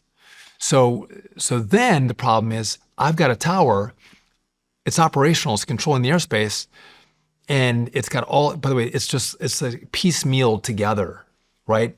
And I have to then develop a plan to how do I come in and rip the old shit out, put the new equipment in, all the while keeping the airspace operational and keeping it safe, right? Which, I mean, it becomes very complicated very quickly, which is why no one's done it. And I'm like, we're not going to let hard problems stop us from doing what's necessary to keep Americans safe. And so we're going to do that. And again, the safety component is real. You got to make sure that, again, these systems can't go down because I have planes in the air that rely on that system. And so, the software we use is, But what else is fucked up? I mean, I've been talking about the power grid for years. I mean, the Department of Transportation is just not something that's ever really popped up on my radar. And then you talk about this morning, and I'm like, fuck, man. Like, what else is out there? That's not even all transportation. That's just air traffic controllers. We got That's just one small land, segment. Yeah, space, everything. and then all the other administrators out there that are new, that are coming in, that are like, oh, I mean, I can't even imagine what Wright is thinking. Yeah. Walking into that job. I mean, that's, people at least know about how fucked up the power grid is. Yeah. What else is there? What else is out? I mean, we talk about, I just spent a lot of time with Secretary of the Army, Driscoll. He's trying to unfuck all of that, and it's just, it's decades everywhere you look. It's decades of shit, decades of mismanagement, decades of a lack of focus on the right things. And what's great about President Trump is, I'm like, this is broken. This is how I want to fix it. And his gut is amazing. He might go like, I'm like, okay, I'm going to run this through the process. But a lot of times he'll say, do it. Mm-hmm. You're good. I'm like, shit, yeah. And he backs us up. He's trying to move at a way different speed. And actually, he's not trying. He is moving at a way different speed. And that gives us carte blanche to move at a way different speed.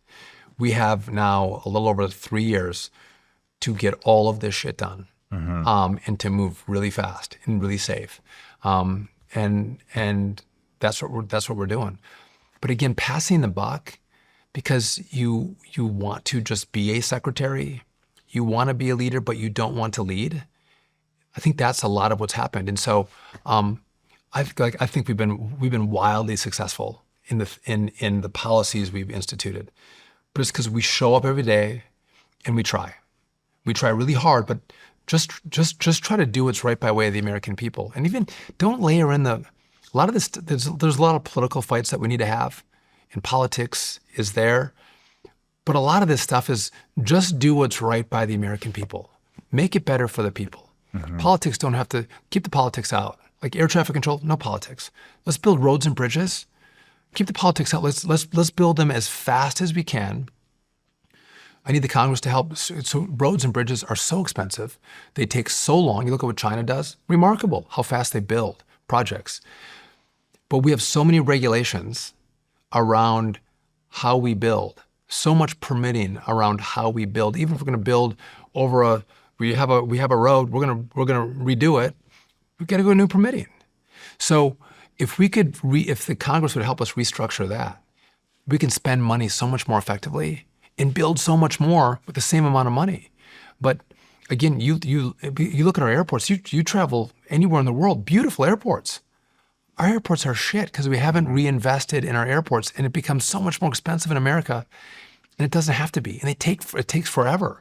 And I think there might have been a point where was there ever a plan? I mean, was there ever a plan to I notice this shit everywhere I go. It's like, look, driving down the road. I mean, done a lot of traveling because of the podcast now. We've gone to a lot of different countries. And I mean, I think we're pretty close to the same age. You grow up and it's like, this is the best country in the world. This is the best country in the world. Well, I'll tell you what, you drive down the fucking highway in just about any state here, you see all the trash and shit all over the road. Then you go to some of these other countries and you're like, I don't know, man.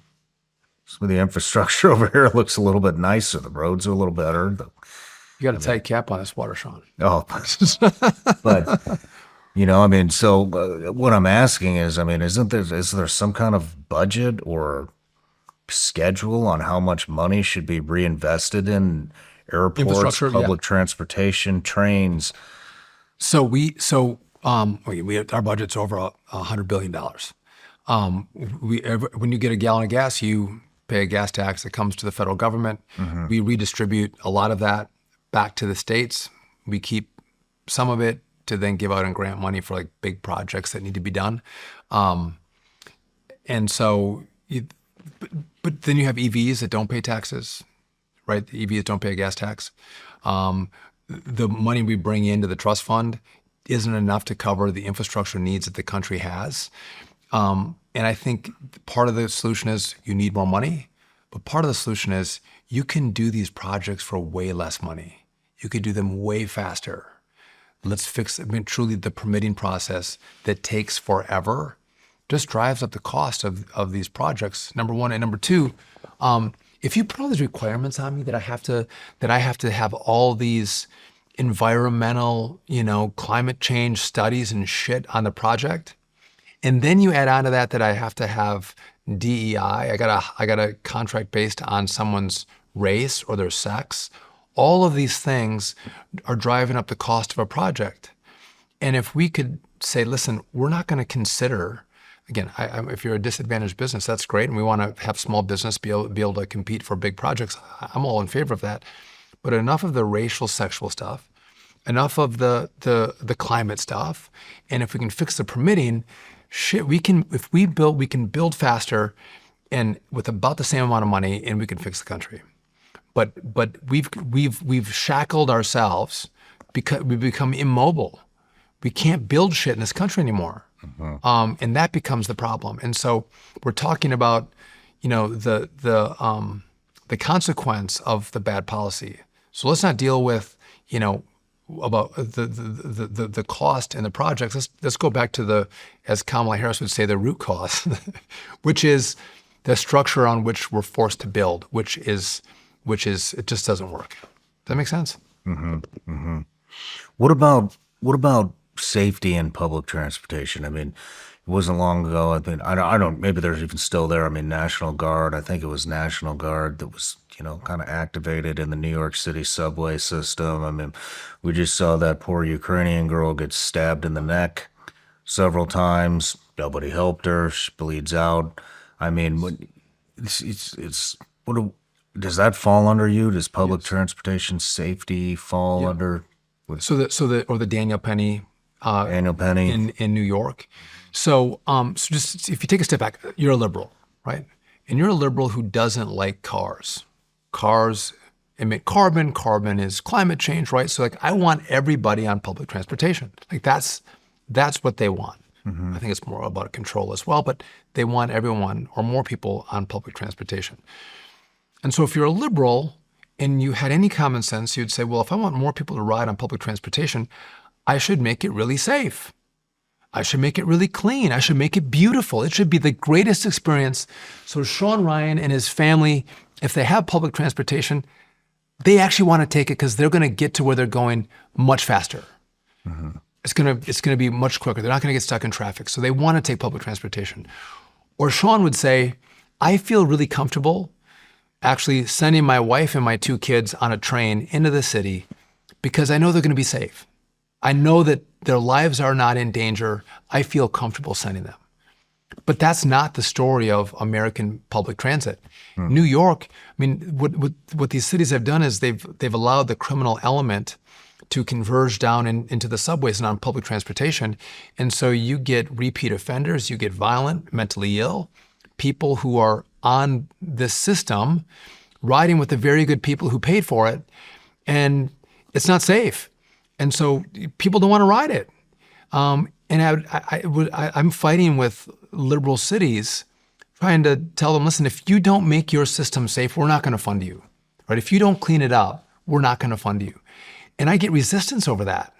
That's actually really good politics. Good politics is make your trains clean and safe, and everyone's going to want to ride them. Everyone's going to love you as a politician. Why in the hell am I sitting in DC telling you to make your train system safe? One of the biggest complaints I get is from riders on, whether it's in Chicago or in New York or in Boston, complaining about how unsafe the system is. And there's fare jumpers, and it's riddled with criminals.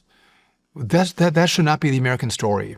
And so we are working again. I'm the way I spend my money from Joe Biden, and the requirements make it a little more challenging, but I can pull money. But I don't run them. The local communities run them. But with the new money that's going to go out under this administration, there's going to be requirements, stricter requirements on how they need to provide safety to their citizens and their riders. But this is we have to have this conversation. Is idiotic. We have trains in Philadelphia. They're starting on fire. Buses that start on fire. We have to look at, do we take them out of service? Do we shut down the whole system? Do I put 15,000 more people on the road because they can't figure out how to run a safe system? It's a failure of liberal policies in liberal cities that we see in just one microcosm of public transportation. And I think these mayors would be heroes if they would just pay some attention to making these systems safer and better. So how does it work then? I mean, if you're funding them, who can you just break down the funding, how it works? I mean, if you're funding them, couldn't you also just fund security for them as well, or did they? How does it work? So on the federal system, I have on Amtrak, we have federal officers that work for us on Amtrak, but these systems, like New York's subway system, bus system, is the MTA. They provide their own security, the city does, to the system, right? So they have to hire the law enforcement to put them on the trains. They're the ones that have to collect the tolls. They're the ones that have to develop, do we want to do an expansion? When do we need new cars? And so and they'll come to us and say, well, we want this much money to do this project, or we want our share. By the way, I told you the gas tax. A portion of the gas tax actually goes to public transportation. The trust fund for roads and bridges of the gas tax, which the money should go to, we don't have enough money. The question becomes, why are we sending this to public transit? Maybe we should put this all on roads, as opposed to carving off 20% to go to public transit. That's a different conversation. But so I look at the money that we do give them, and I'm willing to have conversations to drive public safety, and if not, I threaten them with withholding the cash. Gotcha. And they've improved, but they have to get better. But it's also local money, so city money, it's state money, and it's our money. But our money is a big part of it. But they're in charge of running their system. We'll do oversight, right? We do safety inspections, and we also help fund. And that's a leverage point that we can use. Does that make sense? What is the pushback from? What do they even say? Hey, somebody just got stabbed to death on your public transit system. Could you make it a little safer? I mean, the entire world just saw this young blonde Ukrainian girl get stabbed in the neck. Could you clean it up a little bit? I mean, how the fuck how do they push back against that? That response has been different, right? They've actually just, because they had no cash bail, they've changed they've changed the law to now be able to keep some of these violent offenders behind bars when they have pending crimes instead of letting them out. So this is directly tied into the criminal justice system and the liberal idea that we don't want to incarcerate people. We want to let everybody out, no bail, and they're back on the streets, back in the subways, recommitting crimes. You've seen with President Trump in D.C. by bringing in the National Guard, there's just a small cohort of people that create all the problems. You take them off the street, you take their guns off the street, and lo and behold, the city becomes a much safer place. So law enforcement actually works, but it's been this liberal idea of no cash bail, soft on crime prosecutors that have driven more of the problems in the subway system. And again, the subway system is not meant for the mentally ill. That's not their home. That's not their shelter. The cities have to figure out something else to do with the mentally ill. How do I treat them? How do I house them? But the subway system is not a place for the homeless or for the mentally ill. And liberals have a hard time wrapping their head around that. So they complain. They'll tell me they're safe. They tell me that, I'm crazy. But again, there's story after story of violent crimes on these systems. And the answer is really easy. Again, prosecute criminals. Put criminals behind bars. Stop the fare jumping. Kick out the homeless. I mean, it's not. These are not. We don't need this. The solution is not complicated. It's very, very easy. It's just that their liberal ideology won't let them do it, and then that becomes the problem. Man. Let's talk about. I mean, we're seeing more and more EVs and autonomous vehicles, and I mean the is it the robo taxi? Yeah. Is that Tesla's new taxi, and so we're seeing these self-driving cars and just all this autonomous vehicles they're massive right now.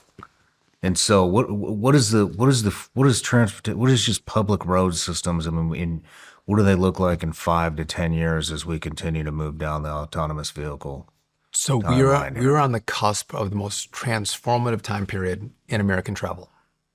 The thing's going to change faster in the tenure I have at DOT than any time I think in recent history. And so to talk about that, again, autonomous technology has been remarkable. It's advancing at incredible speed. So we lose about 42,000 lives a year on the road. Way too many. I do think that this technology can help. Again, people pick up their phones. I'm grabbing my phone and I'm driving and a text comes in, or I'm texting someone. This is the shit that kills people, right? Or people drink and drive. So I do think the autonomous technology is going to radically improve safety on the roadway. I want people to choose what they want, but you might find a time when you don't buy a car. But that's not me. I'll always have a car. I like the freedom of having my own car, and I want to drive my own car. Maybe that's generational, but that's freedom. But there might be a time where you don't need one, and you're going to have an autonomous vehicle come by and pick you up and drop you off. And when you're going to grocery shop, and you're going to call one back, and you're going to get in, and you're going to go home. Or you might lease your car out into the marketplace that someone can rent it from you, and it's autonomous. So I think the Uber model with autonomous model is going to change the way people use vehicles. Do you think that's going to be a lot more people, a lot of people, how do I say it? A lot more people without a car? It could be. Or it could drive for those who are on the cusp, it'll make it less expensive and more user-friendly potentially. We do have the potential with technology. If you look, so you think that a lot more people are going to be gravitating towards public transportation than owning their own vehicles? No. So I'm saying that you'd have an Uber model, but Ubers don't have drivers. Ubers are using autonomous vehicles, and their fleet could be. I'm just using Uber as an example. Uber could have their own fleet, but you could lease your vehicle into the Uber fleet, and they're all running autonomously. I mean, that's considered public transportation, isn't it? Yeah. Well, I don't know if I call Uber public. I think public transportation is when the public provides transportation with buses and trains. This is a private company providing private transit. I mean, with the stuff that we're seeing, Elon come up with robo taxis, all these things. I mean, are we going to start seeing those as public transportation, no bus drivers, school buses? 100%. And it would be, some of the modeling that I've seen, it would be cheaper. Move people, because you're not driving this big bus around in hopes that someone might want to get on it. And then you're picking up and dropping people off the route that's not actually where they want to go. you might more cost effectively be able to use this autonomous technology to take people from where they are to where they actually want to go and do it cheaper than, using the bus system to do it. So yeah, that we could have a public transportation component as well, but also on the congestion side. And again, there's a whole conversation that we have to have about how this information is used and the security of the information and individual liberty, which I am very concerned about. But if we set that aside, which I would never set it aside, but just for the conversation's sake, you could have vehicles, when we look at the congestion on our streets and our roads, you can have this technology bring vehicles much closer together and move more vehicles on the same roadway because of the technology on those vehicles. So we could reduce congestion remarkably with this technology. So that'll be interesting as this is all developed. And my job is to, as the technology evolves, I'm kind of the Goldilocks, right? I can't let regulation go too far where if bad things happen, people get hurt, then it's going to set us back, 5 or 10 years.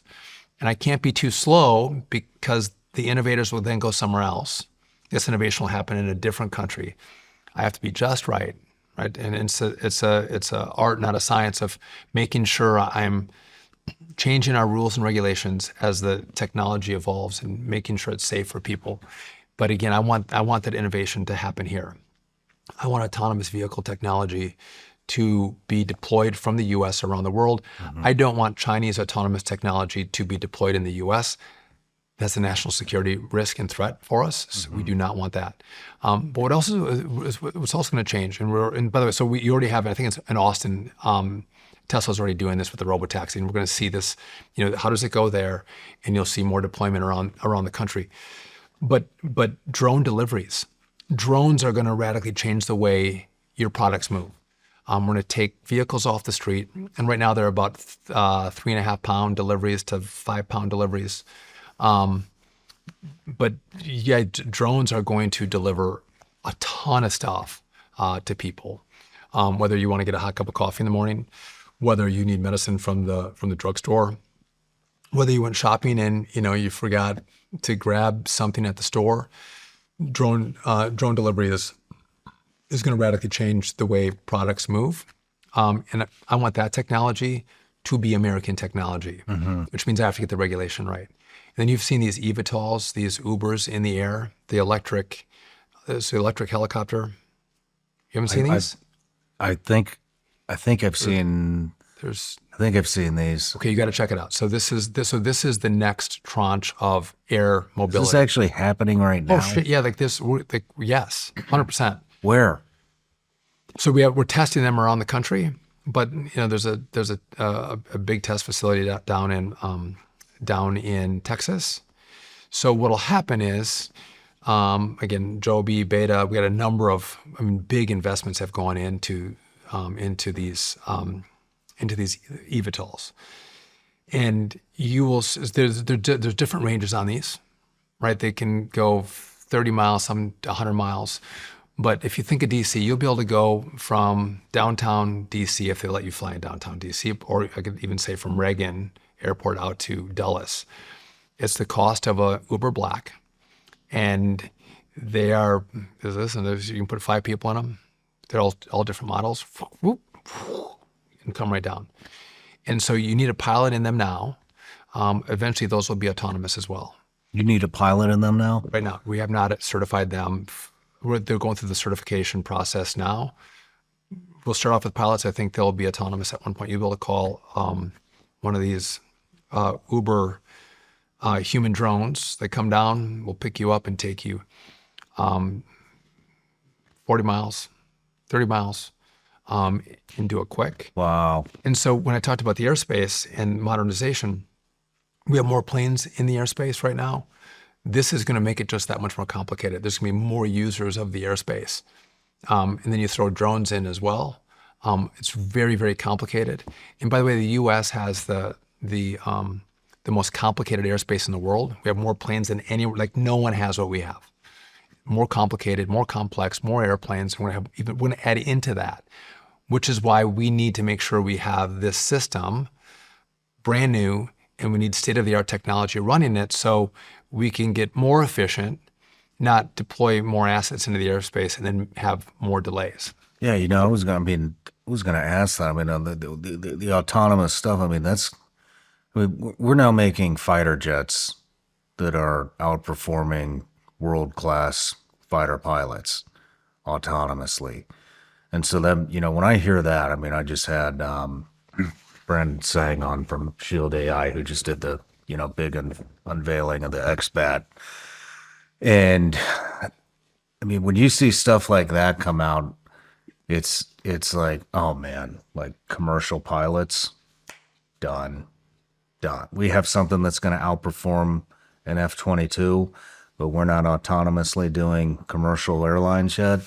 It's done, right? It's done.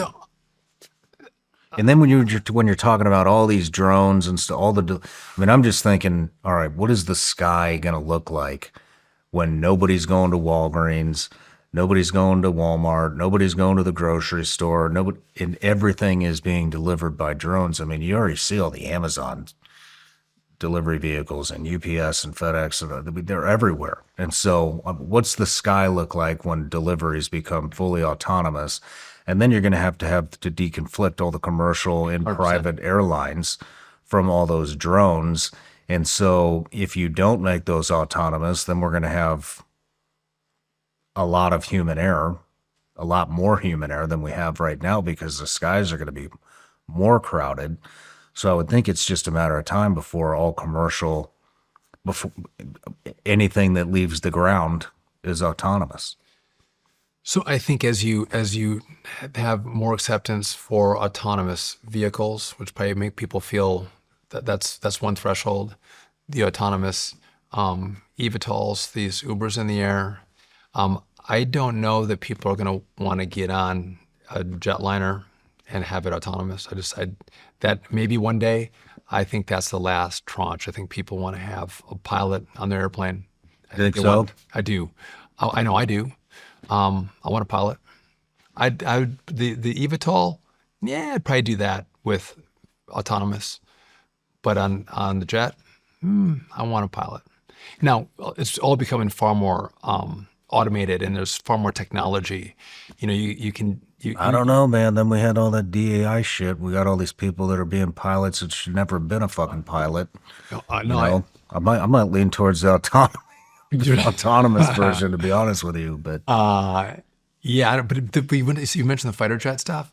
I mean, it was like I read an article about how the autonomous fighter jet versus the ace American pilots, they'll take risks that the pilot won't. Right? They'll do shit that no pilot would do, taking risks that no pilot would take, which makes them that much better in the airspace, which truly is wild. And again, if this is your space, but you think about the future of warfighting and the revolution that's going to happen on how battles are fought, everything is going to change. And even I mentioned drones. So drones have amazing commercial benefits to America, but on the flip side, there's a substantial national security risk to drones, right? And so how do you marry those two things together? How do we let the commercial side evolve, but also share the concern for these are actually very dangerous tools that can be used to harm the country? And we're working through that right now, and there's good debates that happen, and we have to have the technology here, but we have to be smart about how we do it. And you have government all working together to figure out what that balance is. Let's talk about shipbuilding a little bit. I mean, I didn't realize that shipbuilding fell under DOT as well. I mean, that's a topic that we talk about quite a bit here. So we have, by the way, so I have roads, bridges, semis, pipelines, ports, Pipelines too, huh? airports, airplanes. Yeah, we regulate all of the equipment on cars on the safety side. I don't know what else I'm leaving. We have trains, public transportation. So yeah, it's a huge department. But I think if you look at what's happened in global shipbuilding, You had we've lost the industry here, and I think it comes back to and there's a number of factors. One of it was regulation. Other labor factors came into play, but it went overseas, right? We're in South Korea, a huge producer, but then China one day says we want to build ships, and shit in less than 10 years they're a global powerhouse in shipbuilding. Yeah, I think U.S. is less than 1% of global shipbuilding capacity. China is over 50%. That's right. And so then the question becomes, is that a problem? I'd say that's a big problem. It's a big freaking problem, right? That's why, so what's interesting is like Trump saw that and it's like, hell no, like we're going to build ships in America again. Or even steel. You need to produce steel in your country or you're screwed, right? So we're navigating, the president's priorities around shipbuilding, which are ours as well. But we forgot how to do it. Like we don't know how to do it well. And it's more expensive to do it here right now. And so what we have to do is then we need investments from government to bring in industries, U.S. companies with foreign partners that know how to do this and set up shop to start building here. And I think there's a number of ways we can bring in the revenue to pay for it, where we can take it off the shipping industry itself, even the foreign carriers or the foreign ships to pay for it. But that we're working with Commerce on that and with OMB to figure out how we're going to accomplish the president's goals to make sure we build in America again, because this is a huge risk. There was a time that we owned the seas, man. Like we were the best. We built all the ships. We sailed the ships with the best sailors. Like this, it was critically important for our national defense, and we just kind of gave it up. We just kind of stopped doing it. And again, we had dumb people in government that didn't see the risks of letting these industries go. And now we deal with the consequence of now, how do we build it back? How do we reinvigorate these industries?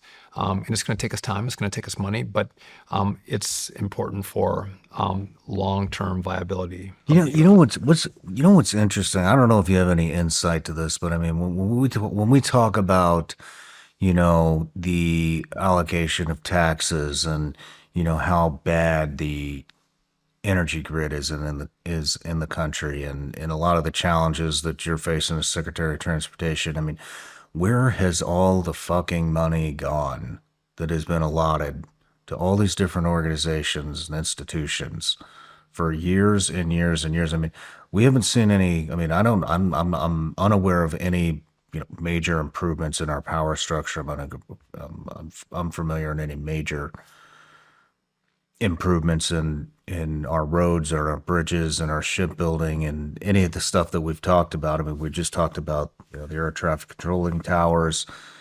Where did all the fucking money go? There's been zero improvements, at least that I've seen. And I love that you talk about the grid because it's fucking atrocious. And what happens? The grid goes down. Like a lot of people die. A lot of people die. And again, that there hasn't been someone to say, hey, I'm going to grab that, I'm going to fix it. So I'll give you, I don't. Not only that, there's been money allocated, for these institutions. Where did it go? So, okay. So I can only tell you our experience. So air traffic control, I'm just going to give you this one. 20 years ago, they said, we need a new brand new air traffic control system. We're going to call it next generation of, I think the Congress spent $20 billion on this. They didn't do shit. They spent the money. They had ideas. They did white papers. They talked about it. It took so freaking long that the technology they were looking at deploying, it took so long to study it, so long to even think about developing it and get the regulation right for it. By the time they might be ready to deploy the technology, it was already freaking old. Like it was already old shit. So, I mean, again, you have to be thoughtful on having the best technology, but you have to be able to build off the technology that you deploy. Mm-hmm. And 20 billion wasted. And now I sit here and go, okay, but we have to do it. That's why we have to do it fast and do it right. So I bet the same thing happened with the grid. People piss away the money. they're not smart, they're not thoughtful, they're not strategic. And so we sit here with, but again, who know? But if you don't watch your show, who knows that the grid is shit? Like I think most people think, oh no, the government, they won't let that happen. The grid's got to be great. Jeez. They're me. Like no, of course they look out for us. They do the right stuff, and lo and behold, you're like, yeah, no, it's pretty actually vulnerable. It's a problem. So I think so. Back to shipbuilding, it's the president setting it as a priority. And when he says it, I think most people go like, yeah, actually, that probably is really important. We probably should build ships in America. Let's figure out how to do it. I have the Merchant Marine Academy. So this is a national academy. They need a commission from a member of Congress or a senator to go to the academy. It's the school's for free, and we want these excellent U.S. mariners in our fleet. That if the military needs assistance, we can pull these great mariners into the academy, pull them in pull them into the government, into the Navy, and and they also provide the support for they're the support mission for the military as well, providing a lot of the equipment and assets that you need as you're deploying around the world. So really important young people. I found out that in the last administration, the kids at the academy went 4 months without hot water. I'm like, well, how can they not have hot water? Well, the last administration wanted to have electric boilers, and electric boilers don't work. You need to have the oil or the natural gas boilers that actually provide heat. So they couldn't figure out the electric boilers for this massive campus, and the kids went without hot water. And by the way, they were like, we're tough and we're strong. Like we're the Merchant Marine. We don't have hot water. Their dishwasher broke. And so they were eating off paper plates and paper forks. At a U.S. service academy, this is the way these young men and women have been treated. And they're the most amazing young men and women. I'm like, holy I have faith in America when I see those young people at that academy and how hard they work. It's a great school. But it's just neglect. We've neglected our country. We've neglected the infrastructure of our country. And we spent a ton of money. We're $37 trillion in debt. And you're like, what the hell have we gotten for all this money? Where are the roads and bridges? They spent $1.8 trillion, $800 billion in that infrastructure package I told you that my former congressman who I ran against, he championed. It was all supposed to go to roads and bridges. And then we had the Build Back Better, Inflation Reduction Act.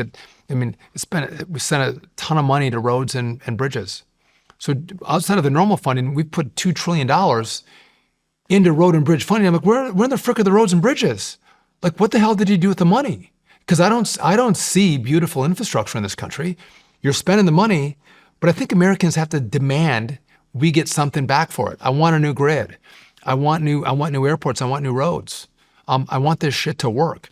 But to do that, you have to elect smart people who are not focused on DEI and climate. They're actually focused on providing for the American people, delivering for the American people. And I don't think that's been the model. And President Trump has absolutely flipped it on its head. It's like, no, we give deliverables. Mm-hmm. Mm-hmm. What can Americans expect improvement-wise from Department of Transportation in the next 3 years? So you're going to see us build faster, right? We're going to build infrastructure faster. We are going to push safety on our transit systems.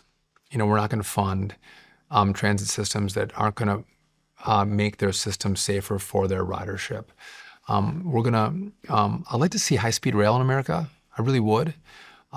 It's possible. There's a project now, Bright Line West, that goes from Las Vegas to LA. It's somewhat over budget, but there's a real opportunity to have high-speed rail here. I think we should have it, but it should be we should be able to build it at a reasonable cost. We shouldn't. You mentioned I cut the California high-speed rail. It was going to be a $100 billion project. They spent $16 billion and hadn't laid one track. Just pissed away the money. I think you're going to see air traffic control way better. It's going to take me time. Like I can't fix this stuff overnight, but you're going to see massive improvements in air travel, and you're going to see the way people and products move in this country radically change. The autonomous vehicles, the eVTOLs, and the drones will substantially change as we implement these new rules.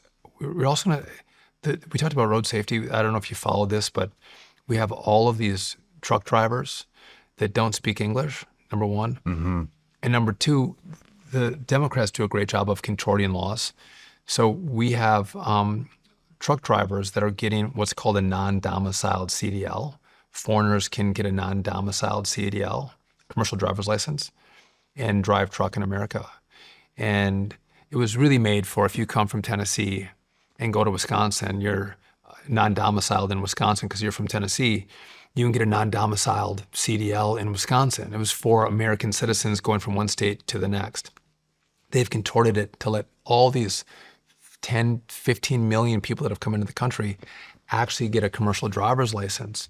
And they can drive a tanker, they can drive a school bus. And we're seeing these crashes around the country of people who are foreigners that the licenses were issued unlawfully in places like California. A lot of them can't speak English, which is a requirement under the law. And so we're pushing to make sure that we actually have states follow the law, and we keep our roads safer because we don't have people who can't understand the language, and they have a CDL that has been issued to them that's unlawful, and they actually don't have the skill sets to be driving a big rig in America. Like that's the stuff that I think will change. And again, it's safety driven, it's speed driven, and again, I think it's going to be a revolutionary time in the next 3.5 years. So we'll see those.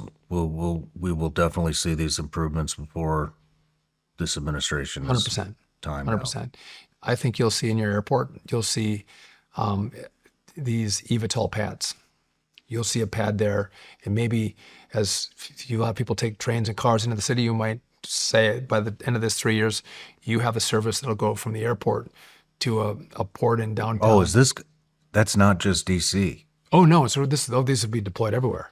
You'll take a 5-minute ride from the airport, and you'll be in the city in Nashville, and there you sit. You're good to go. Yeah, they'll be everywhere. So what do they call these eVTOLs? Yeah. So what is there going to be, like a station full of a bunch of these things that all go to and from the airport? Yeah, they'll be Just a huge parking lot. They'll be running back and forth out to get charged up. Yeah, but it'll be like Will people vehicles. park around them? Yep. You know what I mean? Like an airport. You park your car, get on the plane. Or better, I'll park somewhere in the city, and I'll take one out to the airport, get off, and go onto the jetway and get on my flight. Gotcha. Or I got off my flight and I'll go get in one and I'll go into the city. If you're in New York, you'll go from Manhattan and you'll fly out to Long Island, and the choppers are loud. You barely hear them. They're pretty fast. You're up and you're over and you're out. Cheaper, faster. Moving people. That's cool. Yeah. That's cool. Let's move into some NASA stuff. Sure. Man, you got a lot going on. 9 Yeah. kids, husband, Secretary of Transportation, and NASA administrator. What are your plans with NASA? So the president put me in as the interim NASA administrator until he picks the actual administrator. And so here's the problem had been without someone in the role, the organization languishes. And so he said, go in, give it direction, and let's start to move, which is exactly what I've done. And again, a couple of the big things that we have to do is we have to get to the moon, and we have to have a replacement for the International Space Station. Right? Those are the two big top priorities that we have right now. And number one is that we got to get the moon right. Then we're going to have to figure out what we do for our second space station. And so that's exactly what I've done. We had a situation where Why haven't we been to the fucking moon? Well, we have been. Why We'll go haven't we back. been back to the moon? In how long? It'll be 54 years. 54 years. We just went, we're like, oh, we don't need to Yeah, I explore think- that anymore. I think that there was Who's been there?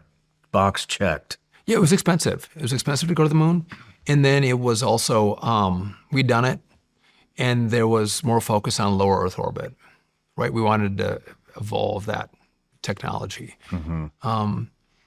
And so, again, the Chinese want to go to the moon. So at the south pole of the moon, there's ice. And ice means oxygen, ice means water, ice means life, right? So you have, I mean, that's a key component. And the Chinese are trying to get there. We want to beat them back to the moon. And again, we're not going to go with our 1970s landers. It's going to be a lot bigger, bolder missions. But what's important is what we learn in the mission to the moon and how we do it on the moon and how we have sustained human life on the moon, how we have a base on the moon. What we learn there is going to help us get to Mars and beyond. That is the way station, the stepping stone to go out and explore other places in the universe. And so I think the organization wasn't focused. The last administration they were trying to pivot NASA from human space exploration, which is, by the way, NASA is the only one that does human space exploration. No other agency does that, right? They were trying to turn it into a climate change DEI organization. I brought you a book. Oh boy. So this is what they spent $2 million on a number of different comic books. So this is one that is the first woman in space, and but no problem with the first woman in space. But it's a book that is full of DEI and gender crap, as opposed to saying, I don't care what your color is. I don't care what your gender is. I want the best astronauts on these missions.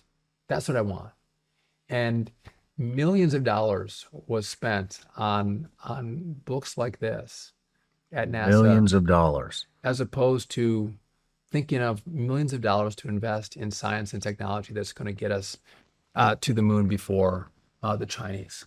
And so what we've had is, again, so you got to think. So think about this. So 10 years ago, I don't think anyone would have envisioned that we would have a space economy like we have right now. And SpaceX and Elon Musk revolutionized kind of how we think about commercial space.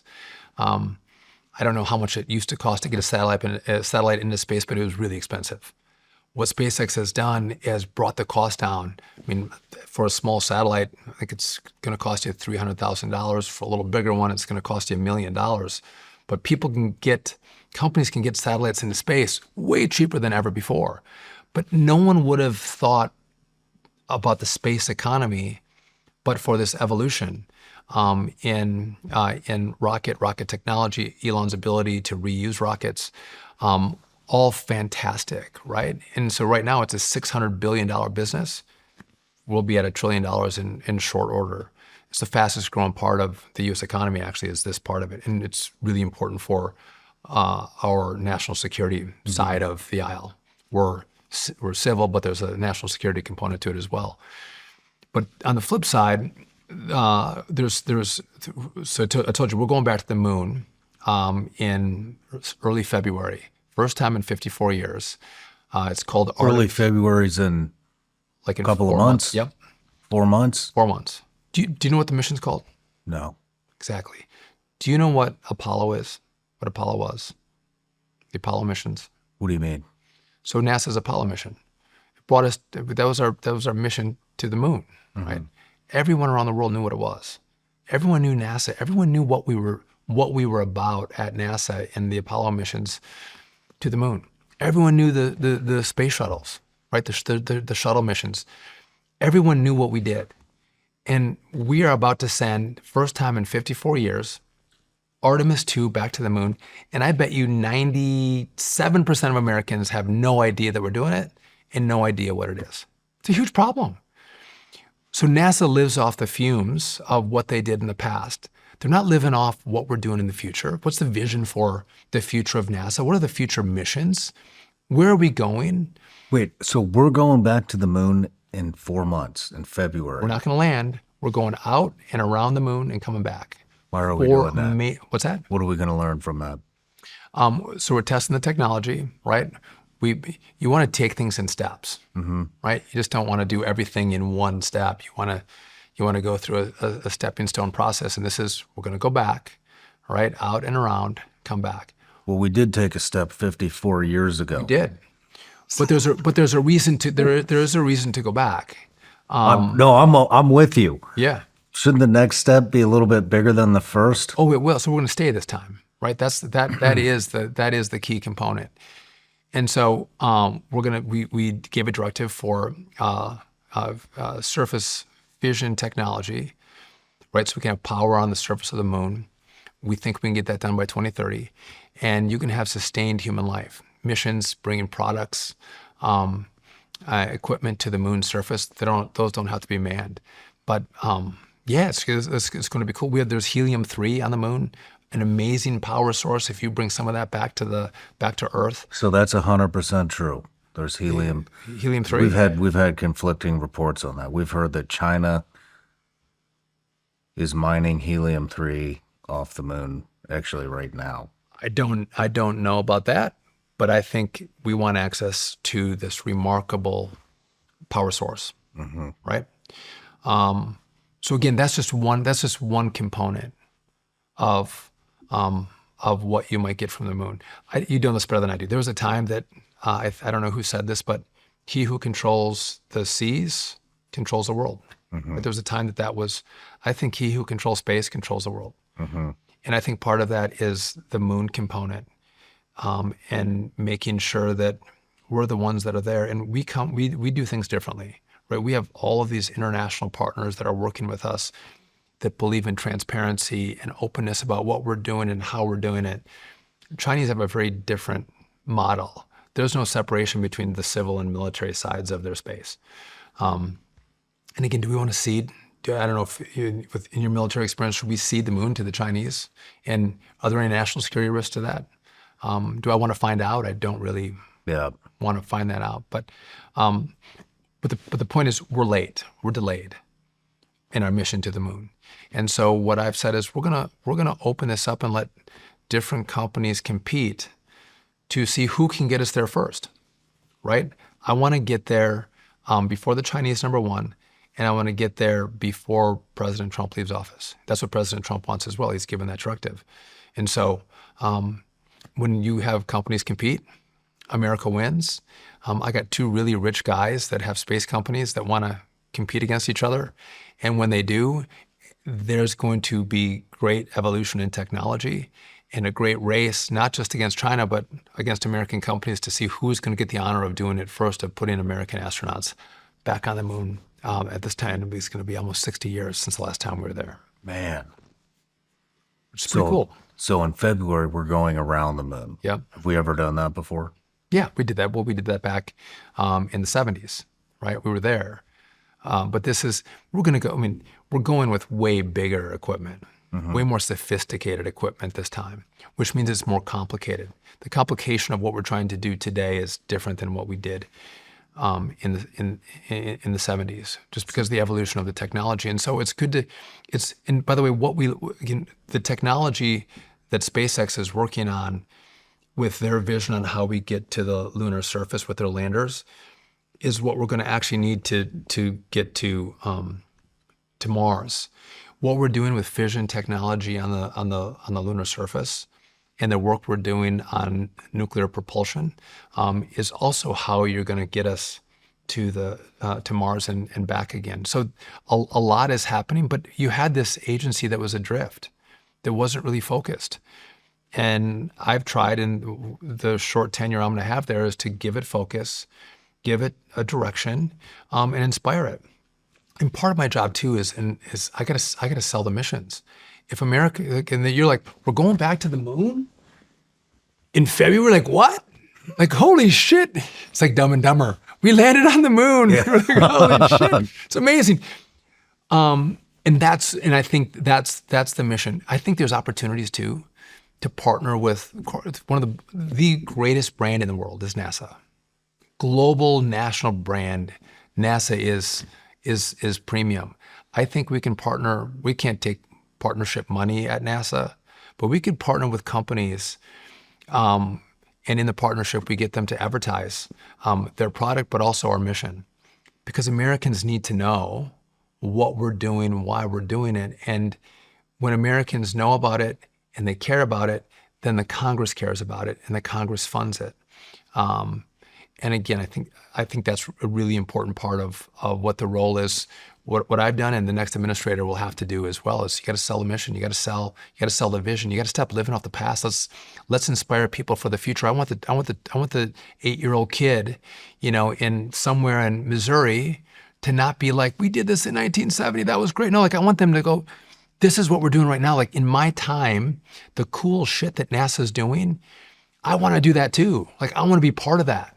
I want to give my life to this, to this organization, this mission. I want to be an astronaut myself. But that takes us talking about it and talking about it passionately and effectively to let America know what it is and what we're doing. Can you talk a little bit? I mean, so you have, if I heard this correctly, you have Blue Origin and SpaceX pitted against each other to land somebody on the moon. Did I hear that right? You did. How did you incentivize them for that? So again, SpaceX, remarkable. Like they've re-envisioned how, I hate to use the word re-envision because I feel like I'm a Democrat, re-envisioned, but space launches and made it an incredibly profitable company. So SpaceX had the contract to get us to the moon. They were supposed to get us there in 24. They then pushed the contract back to 27. And about 5 weeks ago, they came back and said, well, no, it's not 27, it's going to be the end of 28. Well, if this keeps getting pushed back, shit, are we going to beat the Chinese? But we're not going to get there in President Trump's term. That's a problem. So I said, SpaceX, listen, if you guys need us to modify your contract, how to help you accelerate your mission to the moon for us, let us know what you need. And I told them as well, I'm going to talk to others about, can they do it faster? So I talked to Blue Origin. Hey, because they have a later, so I'm talking about Artemis 3 when we land on the moon. SpaceX has Artemis 4 landing on the moon. Blue Origin has Artemis 5 landing on the moon. So they're working on a lander. So I said, hey, is there any way you could pull up your lander to get us to the moon faster? And then I asked some others as well. And Blue came back and said, we think we can do this by the summer of 28. Wow. And you have to modify our current contract. I'm like, yeah, we'll do that. And I'm going to modify X's contract. So I announced we're going to open it up and we're going to let these companies compete. Whoever can do it first and fastest and the best, we're going to take. And so we did. And what's great now is you have SpaceX really focused on this mission to the moon. You have Blue really focused on their mission to the moon. And you have two really rich guys that own these companies that are very competitive, that are going to compete. And America's going to win in this. Like we win because of this competition. And we're going to put out a request for information for others to see if they have better, bold, big ideas that could also get there faster. And we'll see what they come back with. I haven't done that yet because Blue and SpaceX have current contracts with us to land on the moon. So I'm able to modify those contracts and do it right now, as opposed to engaging others that might have great ideas. I can only do that after the shutdown ends. Wow. So it's an exciting time. Good thinking. Was that your idea? Yeah. Nice thinking. Yeah. Well, this and with the team to go like, can we do this? Should we do this?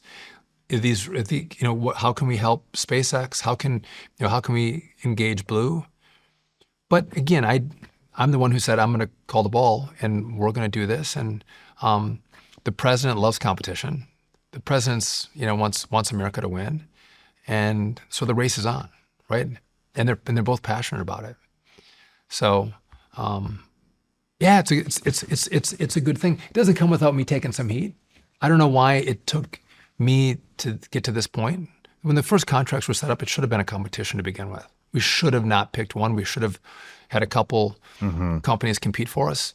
That happened at the start of the Biden administration. But Yeah, well, it's going to be great.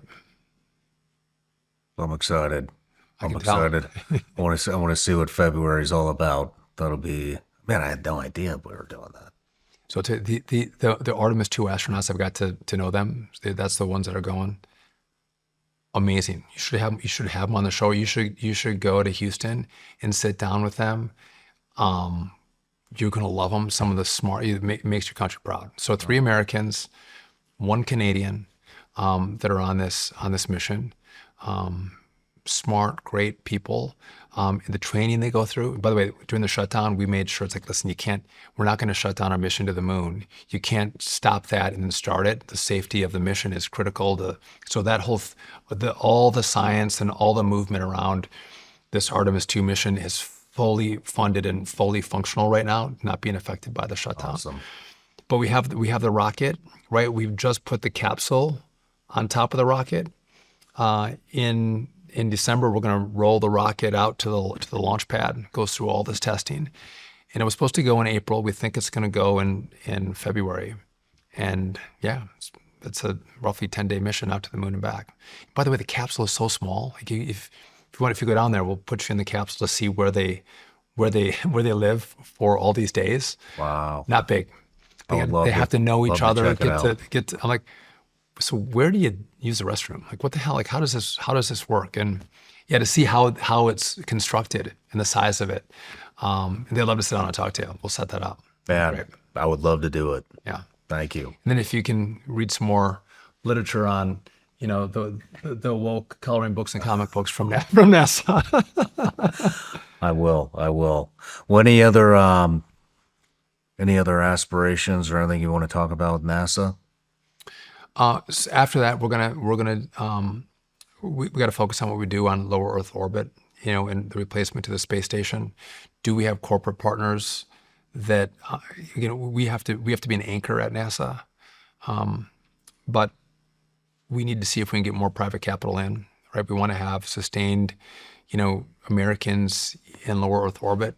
So that's in the works now. It's been paused a little bit during the shutdown, but we have to get those contracts and that competition out there. That's important.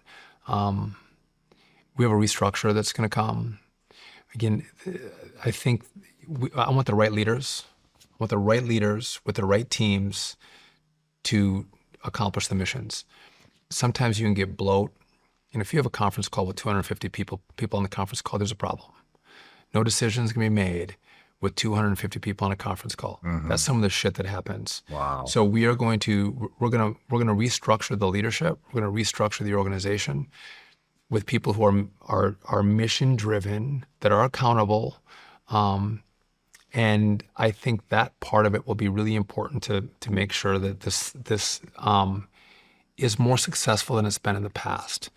You mentioned I've told them I don't want to be the administrator. I can't be the administrator of NASA. I've never asked to be the administrator of NASA. I have said though, and I've asked people to think about it. I think that if NASA was under DOT, I've suggested that's a good thing. Some people have been like, that's a good idea. Some people are like, I hate that idea, but it's my job to put it out there. Here's the problem. People are trying to preserve NASA. NASA's broken. It has been like, what has NASA done that you're proud of in the last 15 years, in the last 20 years? Can't think of anything. 25 years ago was the space station. That was pretty cool. Like it's an elegant, beautiful machine. Like that's pretty great. But like what are we doing? And so they're preserving a model. I do think you have to, again, don't send it to DOT, send it to Commerce. Then you want a secretary that's going to fight for it, that's going to advocate for it, has presidential engagement on it. It sits out there as with an administrator, and it can be pushed and shoved and cajoled in ways that I think hasn't benefited it. And so to have someone, again, don't. By the way, it would never happen under my term anyway. But I think under a future DOT secretary or a future commerce secretary, it can't go under war. That's a problem for us. But you need to have different leadership, different engagement. The model that we're using right now hasn't given us the results. We spend a lot of money, but what the hell have you gotten for it? Again, we have some cool science missions. We do. But big things that inspire people, we're not doing it. Yeah. We are going to now. So that's been, but the president's in the process. He'll pick someone to lead the organization, and I'll be 100% supportive, and we'll move seamlessly forward. But the moments that I have at NASA, I'm not gonna waste a day. I haven't wasted a day. I think we've done more in 10 weeks than has happened in the last 10 years to get the organization aligned behind what's critical, which is this mission to the moon. And I think even with this competition, it's gonna bear fruit in the coming years. Good. That's awesome to hear. Do you think Jared Isaacman has a chance to get that slot? Yeah, I think I know the president's talked to him. I've talked to him. Yeah. So yeah, of course. I think the president. This is not the top of mind for the president. Is he's over there driving 7 or 8 peace deals. I had a text from him. He's like, I'm bringing trillions of money back to the U.S. Like the amount he fights to get investment here, money here, peace deals there. But he does. He'll pick someone, and I think he'll pick someone that's great that'll lead it forward, and we'll be successful as a country. It's good to hear with NASA. Well, Secretary, I know you have a flight to catch here pretty soon, so we're gonna have to end this. But I tell you what, just one. Can I give you a warning? Yeah. Don't you go out there and you start swinging that axe. You'll chop your leg off. Okay, so just be careful. All right, I don't want to hear like Shawn Ryan lost a leg or like chopped a toe off or something. If that so happens, just be I'll careful. send it back to you. The toe. I'm sending you your toe that you chop off. But thanks for having me, man. I appreciate it. It's been a blast. Oh man, it was an honor to have you here. So thank you for making the trip. Awesome. Cheers.